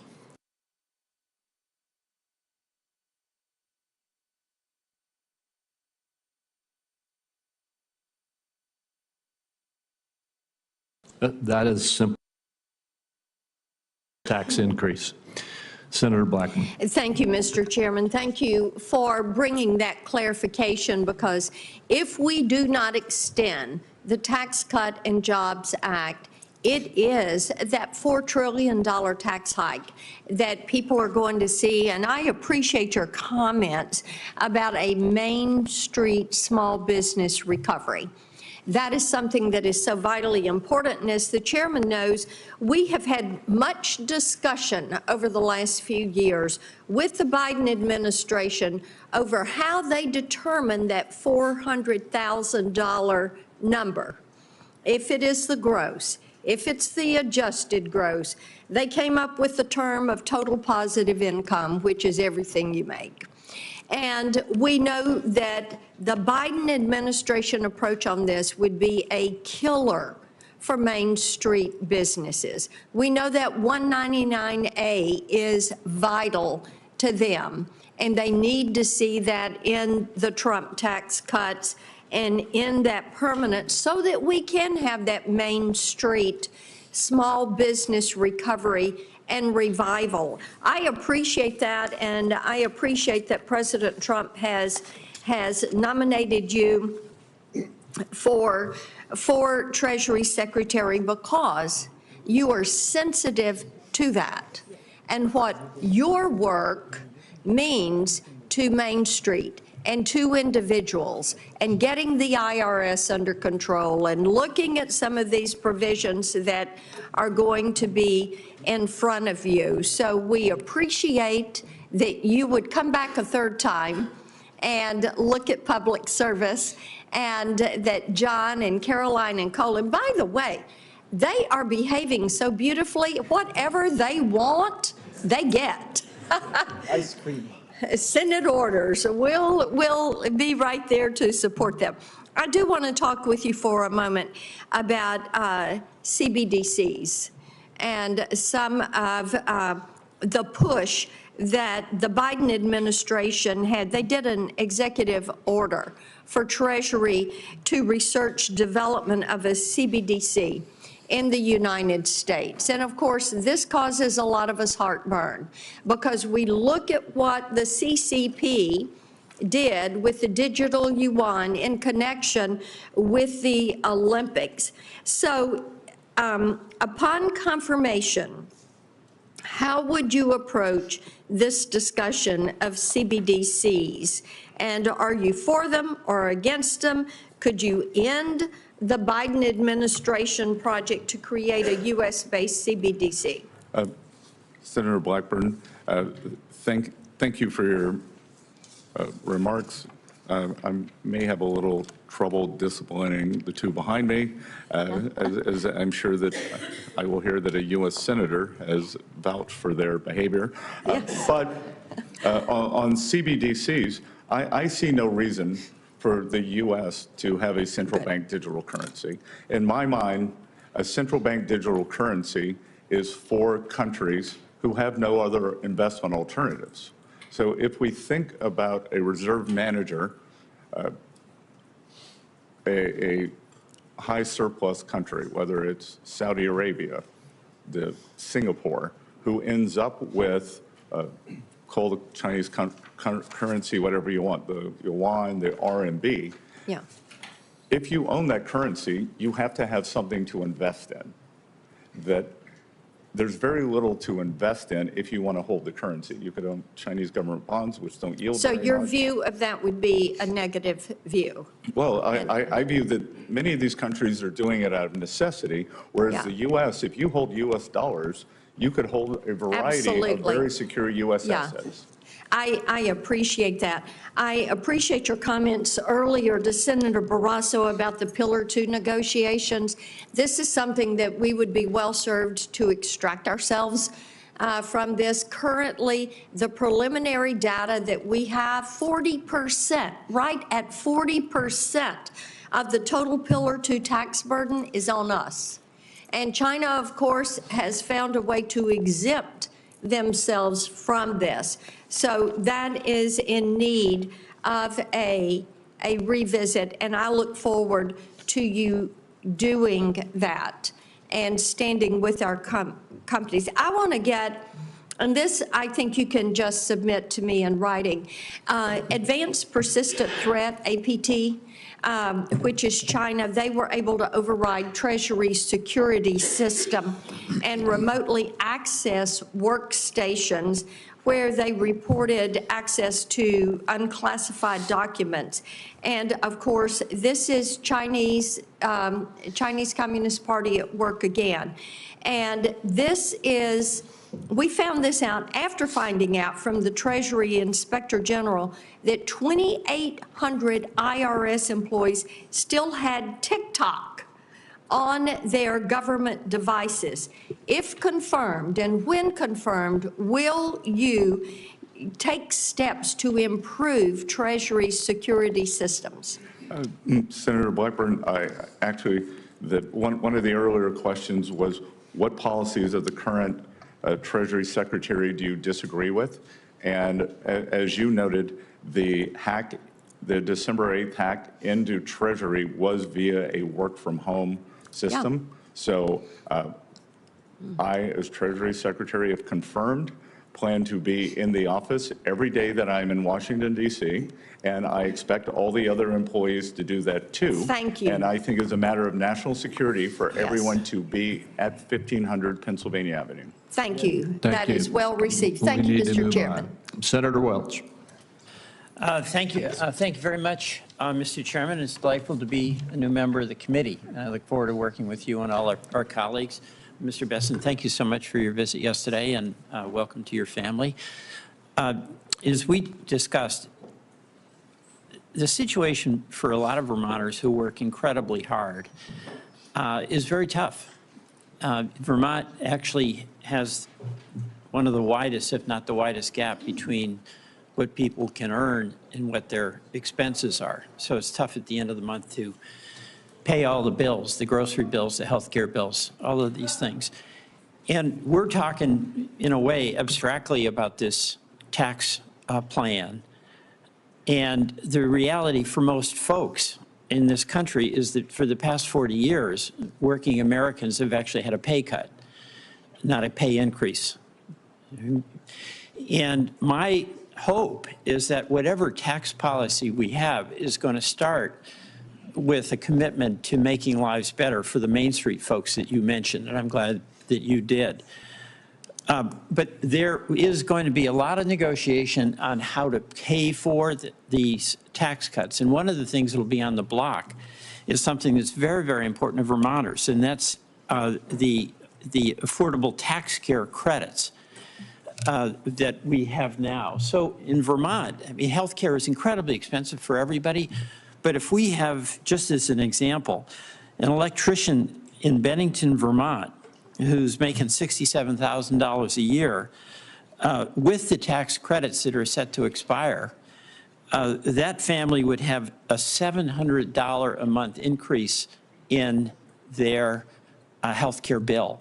That's going to hammer them. It's like $9,000. So my question to you is, in putting together this tax proposal, where you are going to have to be making recommendations about how to pay for it, will we continue to provide this help to Vermonters, like this electrician in Brattleboro, so that he doesn't get hammered on health care premiums going well beyond what he can afford?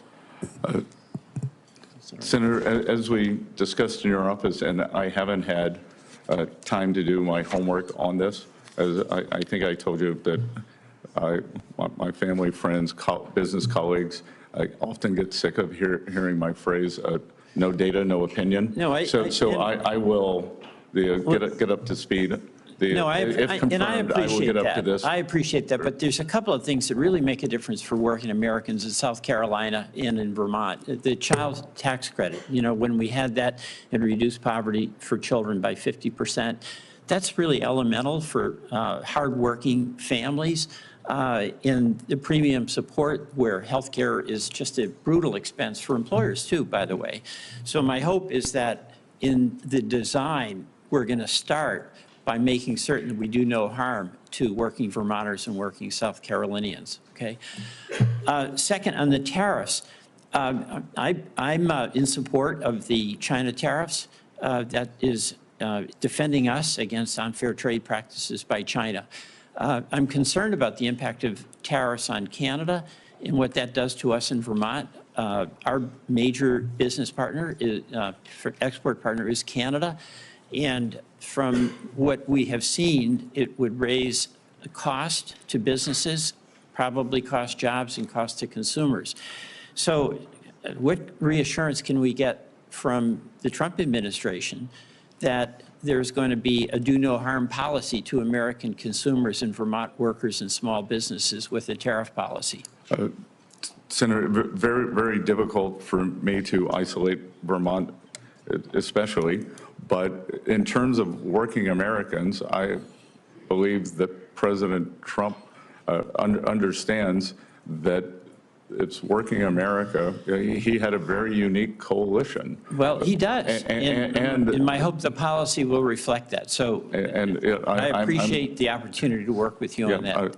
I look forward to working with you, and look, I think he understands that it's the affordability crisis. It is, and just the last thing, very little time, but we were talking about credit card rates for consumers. Credit card fees for our small businesses are the highest in the whole world, the highest in the whole world.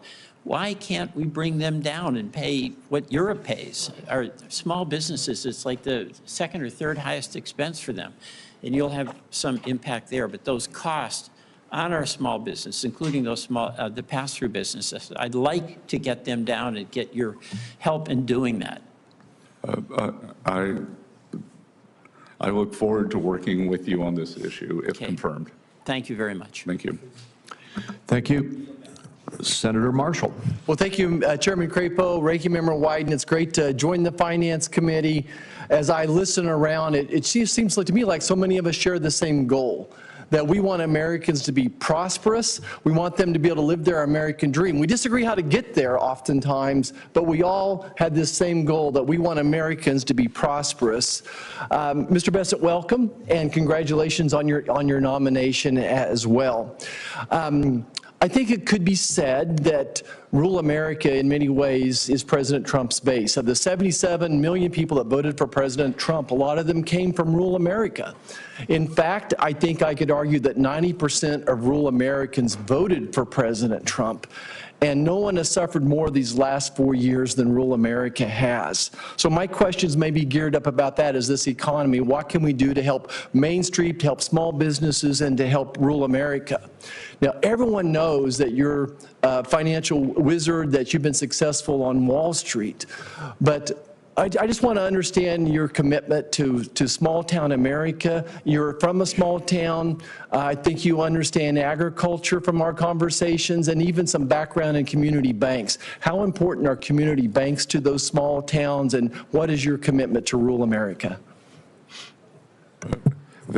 Well, Senator Marshall, I think again, may be one of the few Treasury Secretary nominees in recent period who occasionally listens to farm radio on XM on weekends. And I can tell you that after the Silicon Valley debacle, that farm radio was intensely focused on the potential loss of small and community banks. Yes. And they are important pillars for those communities. So I think examining in terms of what is the regulation, what is the supervision, that are they being unduly burdened, and that they are not able to help their communities.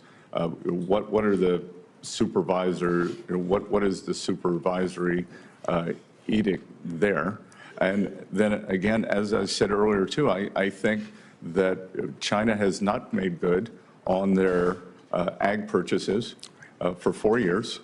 And if confirmed, next week, I would start pushing for them to resume the purchases, and then I would conference with President Trump on whether he believes that there should be a makeup provision. Thank you. I want to stay on rural America and talk about tax credits for a second.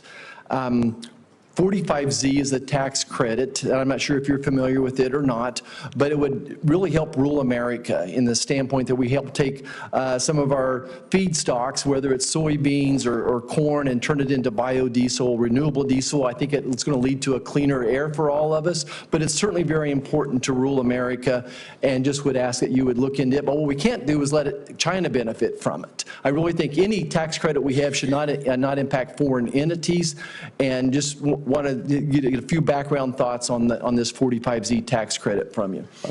Well, as we discussed in your office, and you gave me a very good overview of how the Chinese backdoor into this program. So that's obviously unacceptable.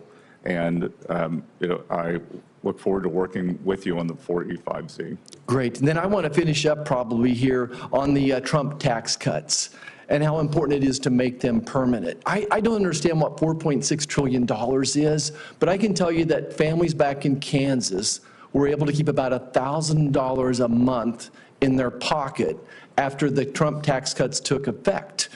And I think that would be going forward. So if we lost these Trump tax cuts, then I would assume that those same families would be giving the federal government another $1,000. So this issue to me is vitally important to rural America to the tune of $1,000 a month. So I guess my question for you is, beyond just making the current Trump tax cuts permanent, what else would be on the menu that would help the economy as far as other tax cuts? Well, I think President Trump has talked about, and it's not specifically a rural issue, but it is something that affects the lower, say, the lower 2 quintiles of the income distribution more. No tax on tips, no tax on Social Security, no tax on overtime, and perhaps making auto loans tax deductible again. That would go a long way towards addressing this affordability crisis. So that's a great start. I hope we can come back and talk about C-Corp tax coming down as well one more time. That is permanent as it is, but I think there's opportunity there. Thank you, Chairman. It's an honor to be here. Mr. Chairman, one sentence. I very much appreciate our colleague mentioning 45Z, the Clean Fuels Production Tax Credit. That is part of the clean energy tax credits that we got into law, so I look forward to working with you on it. Thank you. So let me just, Mr. Bessent, so you understand how we're going here. I know it's been a long time, and thank you for your patience. We have Senator Warren next, followed by Senator Scott, and then Senator Whitehouse. And then Senator Wyden would like to ask one more question. He gets the only extra question of the day. And then he and I will probably make a few very brief remarks in wrap up, and we'll be finished at that point. Senator Warren. Thank you, Mr. Chairman, and welcome, Mr. Bessent, and welcome to your family. It's good to see everyone here today. So last month, President Trump said he supports repealing the debt limit. So do I. So there we are, Donald Trump and Elizabeth Warren are singing from the same hymnal. Mr. Bessent, let's make it a trio. Do you agree with President-elect Trump that the debt limit should be repealed? Senator Warren, first of all, I enjoyed our visit in your office and appreciate the fact that when I walked in, you said, let's talk about what we have in common, our love of Cape Cod, the Red Sox, and that addressing the affordability crisis and the housing shortage. So the debt limit is a very nuanced convention. What I would like to do is get back to you and President Trump. I'd like to do a survey of market participants with this amount of debt. It's very fragile equilibrium that we sell bonds in Mr. Bessent, forgive me for just a minute here, because this is the question about I'm not asking you whether or not we ought to increase our debt. I'm asking a very different question, and that is whether or not we should have a statute in place that says there's a debt limit that, if we don't increase the debt limit, would cause us to default. And that's not an economic analysis. In fact, let me ask you, I understand earlier you were citing the Congressional Budget Office. Have you seen the Congressional Budget Office projections of what would happen if the United States government defaulted on its debt? That is, if we hit the debt limit and just kept on going without raising it or eliminating it? Yeah, look, Senator Warren, the United States is not going to default on its debt if I'm confirmed. But you know, I will tell you that for people who don't understand the debt limit, it might be like taking out your handbrake in your car, that you can still hit the brakes, but it's one less feature. But I thought you just said you'd never use it. So you're talking about a handbrake that appears to be there, but in fact is not connected to a braking system. It is literally never used, right? I've never pulled a handbrake going 60 miles an hour in my car. And the reason for that, I assume, is the enormous cost of a debt default. In fact, the Congressional Budget Office that I was asking you about a minute ago said that, or Moody's estimated, that a debt limit breach would cost the U.S. economy $12 trillion and cost 6 million people their jobs. I think this is the reason that President-elect Trump said that eliminating the debt limit is, quote, the smartest thing Congress could do. And I'd like for Congress to do the smartest thing, and that is eliminate the debt limit so we don't have this problem. Well, Senator Warren, I will tell you that once President Trump takes office, and if I'm confirmed, if he wants to eliminate the debt limit, I will work with him and you on that. Great, great, because I agree with President-elect Trump that the debt limit should be repealed. I note, however, right now that's not what congressional Republicans plan to do. Last month, they committed to raising the debt limit by another $1.5 trillion. So why do Republicans want to raise the debt ceiling? Because their plan is to shovel new tax cuts to billionaires, and that would increase the debt by more than $1 trillion just in the next 4-year period. During his first term, President Trump's only major legislative achievement was his 2017 tax cuts that mostly got sucked up by millionaires, billionaires, and giant corporations. Now, most of these cuts were good for only 8 years, so that Republicans who were designing them could claim that the cost was only $2 trillion. 8 years of cuts that added $2 trillion to the debt. Now we're talking about Republicans and President-elect Trump who want to give those same rich people and giant corporations more years of tax cuts. And I just want to be clear that we understand each other here, that I think it was Senator Warnock who asked you about, is there any billionaire rich enough who you wouldn't support a tax cut for going forward? I think it's unwise to single out any individual. Okay, is there any group of billionaires? You can just pick a dollar figure and there can be more than one above that. I could give you a glib answer, but I won't. But you know, again, that's not where the money is.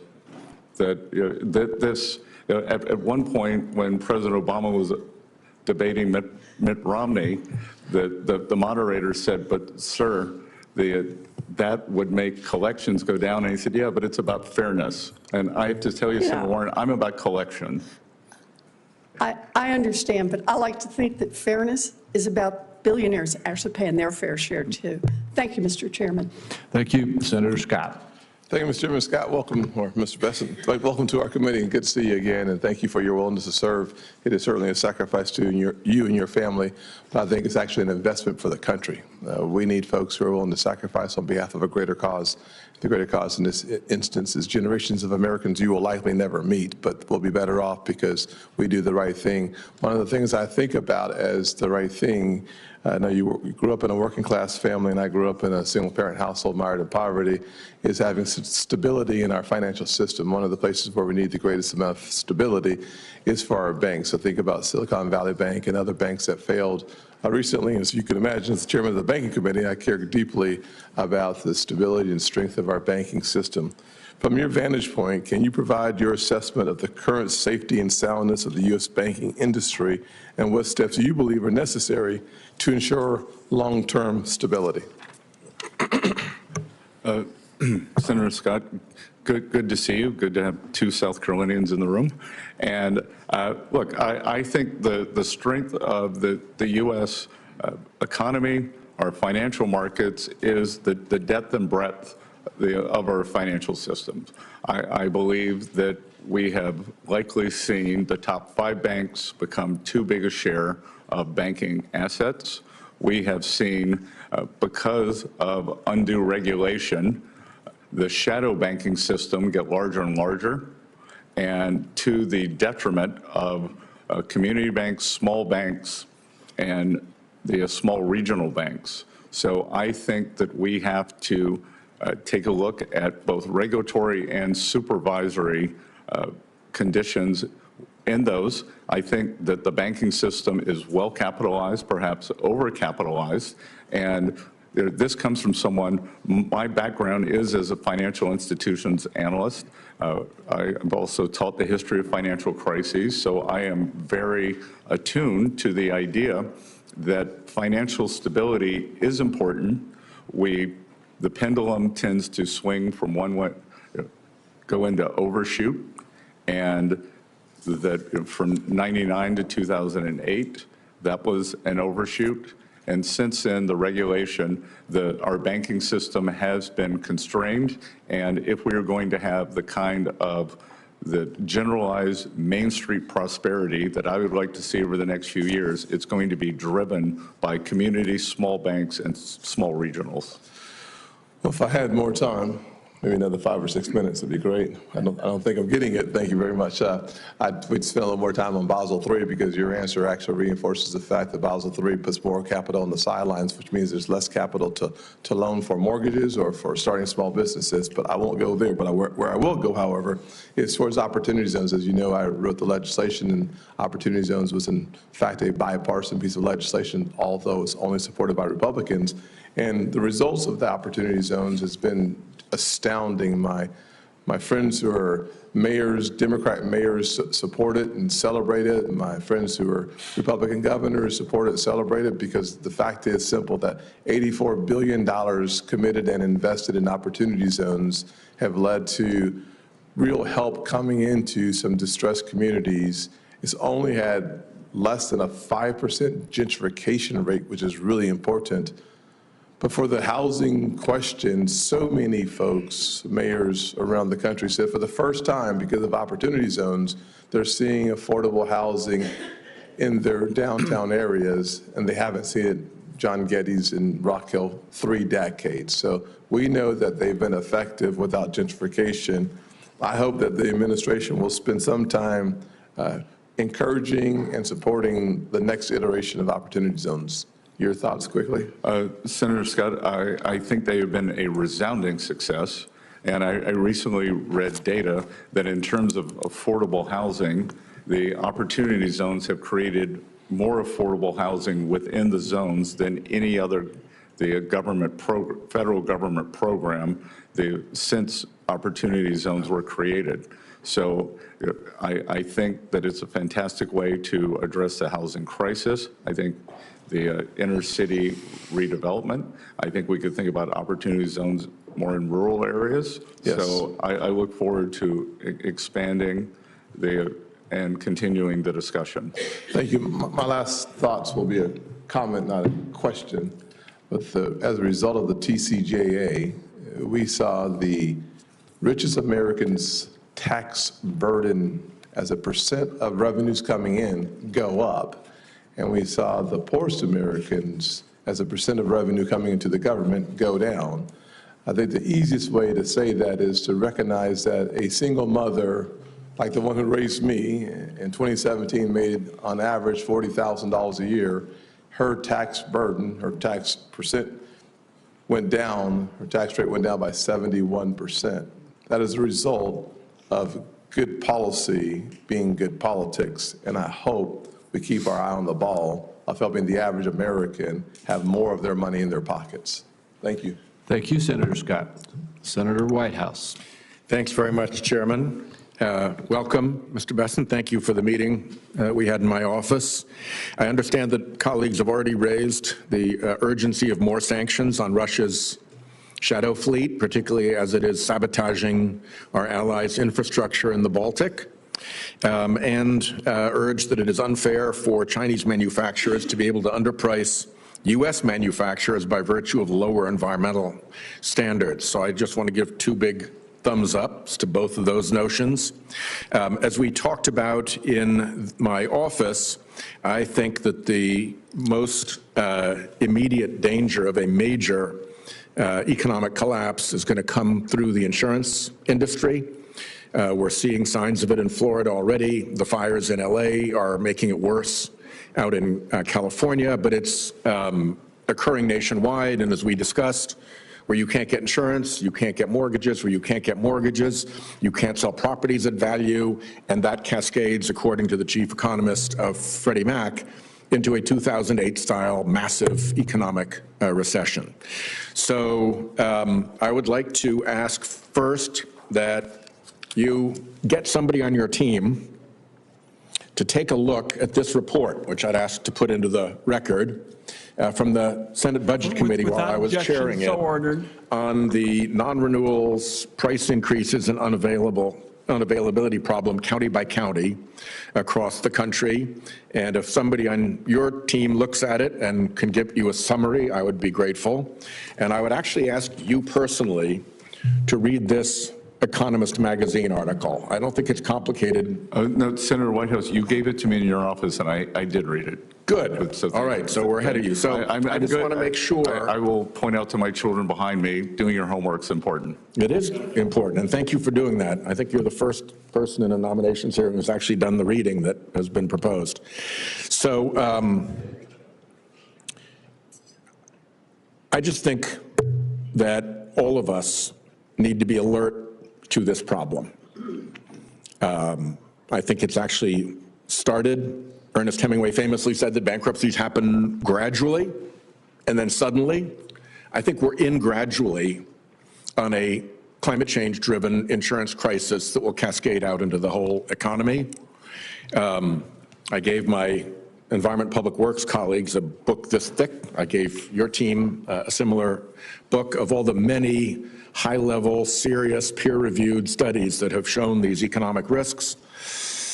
And I just don't think we're ready for it. And I think it's really important that we be ready for it. And I don't want anybody to say that they weren't warned about it. So there's my warning. Last question to you, and I'm going to be treading into an area where I don't know a thing because I just heard about this morning, and I've been the ranking member in the EPW NOMS hearing.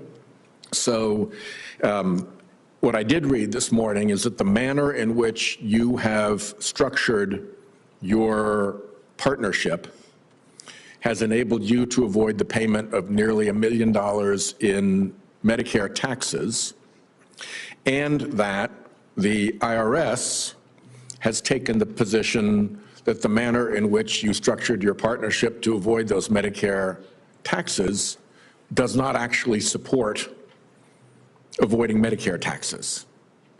And it's probably more complicated of an issue than you and I are going to get through in the next 1 minute and 13 seconds. So we'll follow up with a question for the record. But I just think that when we're dealing with these massive issues of income inequality and threats to Medicare and all of the concerns that I think actually helped propel President Trump to the presidency, it would be extremely awkward if the Secretary of the Treasury we're taking advantage of a supposed avoidance mechanism that the IRS, which you oversee, has determined actually doesn't produce that result. And somehow those things need to come into alignment. I don't know why. I suppose the easiest thing would be to go back and pay the Medicare taxes. But again, this is way more complicated than you and I can dispose of in the next half minute. But I do think it's important. I think it's really important to send a message as an incoming Treasury Secretary that everything you do with respect to your personal taxes aligns with IRS guidance. Senator White, thank you for the question. So it is the firm's taxes, and we are up to date on all our taxes. This matter is not by us, but it is in continuing litigation. If confirmed, I have agreed to shutter my firm, and I have also informed the ranking member and the chairman that I will provision the amount that is lower than the amount that was stated in the press release that went out last night, and I will hold that until till the case makes its way through the courts. So once well, that seems like an attentive response to the problem, and I'm glad you respected this actually is a problem that needs to be attended to. So thank you. Thank you. And Senator Wyden has asked if he could add one final question. You get the last one, Senator Wyden. Thank you, Mr. Chairman. And I gather that after this, at some point, you and I will have some closers. I appreciate that, and I'm going to be very short on that as well. Mr. Bessent, I want to ask about the double standard with respect to tax enforcement in America. The working person, a firefighter or a nurse or somebody who works for a wage, pays taxes with every single paycheck, and the government gets that information. And to a great extent, the ultra-wealthy can have a very different system. They can bring in this whole battery of accountants and lawyers and the like and say, you know, make sure that I don't have a lot of income this year. And then they don't have the same reporting system. And what I have always felt is that ensuring that the government, the IRS, can do tax enforcement to prevent wealthy tax cheating is absolutely crucial to limiting this double standard with respect to enforcement, where you have all this information from people who are working for a wage, and you're trying to figure out what's actually going on with lots of wealthy people. Because to me, the scam is in what's legal. I want it understood that I'm talking about people using their accountants and lawyers and this battery of people.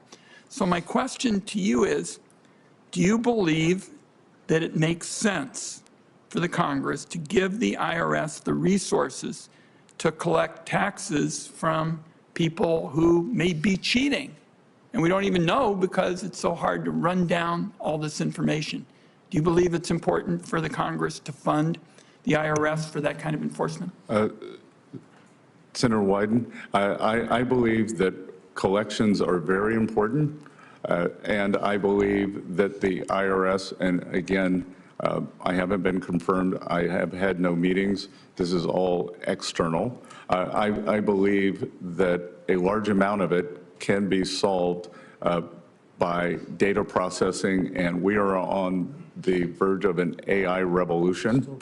And I would hope that the AI revolution, much as it has in medical technology, it's pattern recognition, and that my understanding now is that the agency runs on 12 different systems on COBOL, which is the programming language that when I went to Yale in 1980. So I am 100% in favor of that, of updating those systems. So you talked to me about this in the office, and I appreciated the comments.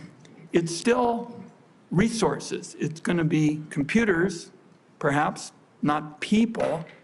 But I showed up in the United States Senate when only one person, Pat Leahy, knew how to use a computer. And so we've seen these dramatic developments, and I think you're right, AI is going to shape the debate, but it still leaves the question, we're going to need resources. And again, what you've seen, because we don't have the resources to go after the wealthy tax cheats, people who use the earned income tax credit or something, they're the ones, who get the audits and the like. And I want to see in this position somebody make a commitment to making sure we'll have the resources to go after the wealthy tax cheats who have this unique kind of system.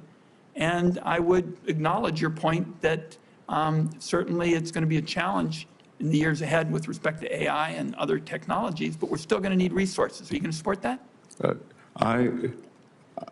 If confirmed, I will come back to you with a plan for upping collections. On wealthy tax cheats? Well, you seem to believe that the wealthy cheat more, but that I think across the entire income spectrum. So you were saying that the wealthy have this special cachet, and if there is some large mother lode there, then to figure out how to crack that, whether it's through AI or some other means, that I will commit to coming back to you. Well, let me tell you why it's so important. Former IRS Commissioner Rettig, who was President-elect Trump's last IRS commissioner, testified here that the IRS needed additional multi-year funding because it was, quote, outgunned when it came to auditing wealthy individuals and large corporations. So the view that I have stated today is not just one that I offer, but a former Trump appointee said specifically that the agency was outgunned with respect to resources. So you've indicated that you'll continue the discussion. It's an important one. Thank you, Mr. Chairman. Good. Well, thank you. And why don't you go ahead with any closing remarks you'd like to make right now, and then I will wrap it up. I'm going to spare everybody, and especially the nominee, a filibuster. It's been a long morning. And Mr. Bessent, we started off with your confirming that you're going to protect taxpayers' ability to file their taxes for free directly with the IRS. I think that's constructive, because I think when it works for a second straight year, we're going to begin to join the rest of the Western industrialized world in making sure that our people have a chance to have a system that works for them, that empowers them if they choose it. With respect to some other issues, I'm concerned about a number of other matters, and we may need to have some additional conversations about it. What concerned me was your response to my question about wealth rather than work with respect to being favored in the tax code. And I think today that's a reality. That's just plain fact. And the people I represent know it, because they pay taxes with all their paychecks, and they're paying a higher rate than people who, as I've indicated today, have good lawyers and good accountants. So I continue to be very troubled by that. And some of the past reforms have tried to minimize those differences between tax rates for wealthy people and tax rates for workers. But I remain concerned about that. And with respect to some of the other issues, I leave you with the proposition that I haven't really heard you touch on, and it's the proposition that Bill Bradley and I have believed in these many years, is we want a tax code that gives everybody in America the chance to get ahead. And with differences like the one I've asked about, the difference between the rates for the wealthy and for workers, there's a long way to go to get it done. So I'll look forward to continuing some conversations. Thank you, Mr. Chairman. Thank you, Senator Wyden. And Mr. Bessent, we're toward the very end here. I'll be brief myself. I want to end where I started out. I think that it's very clear that you have acted in your dealing with the vetting of this committee in a very, very straightforward, courteous, and honorable way. When it comes to your qualifications to be the next Secretary of the Treasury, there is no room for debate, and you have shown that today here in the hearing. Your background, your training, everything is tailor-made for this role, and your character and demeanor are self-evident. You have satisfied our due diligence process. In prior Congresses, I've joined with many of my Republican colleagues in voting for well-qualified Treasury Secretary candidates put forward by a Democratic president, even though I didn't agree with all of the positions that they advocated. Your candidacy ought to enjoy similar support, and I'm going to encourage my colleagues on both sides of the aisle to join with me in advancing your nomination. I appreciate your taking the time that you have taken to work with us over the past few weeks to get this process to this point. And with that, I would like to remind my colleagues that the deadline for submitting any questions for the record is 5 p.m. today. And without anything else, this hearing stands adjourned.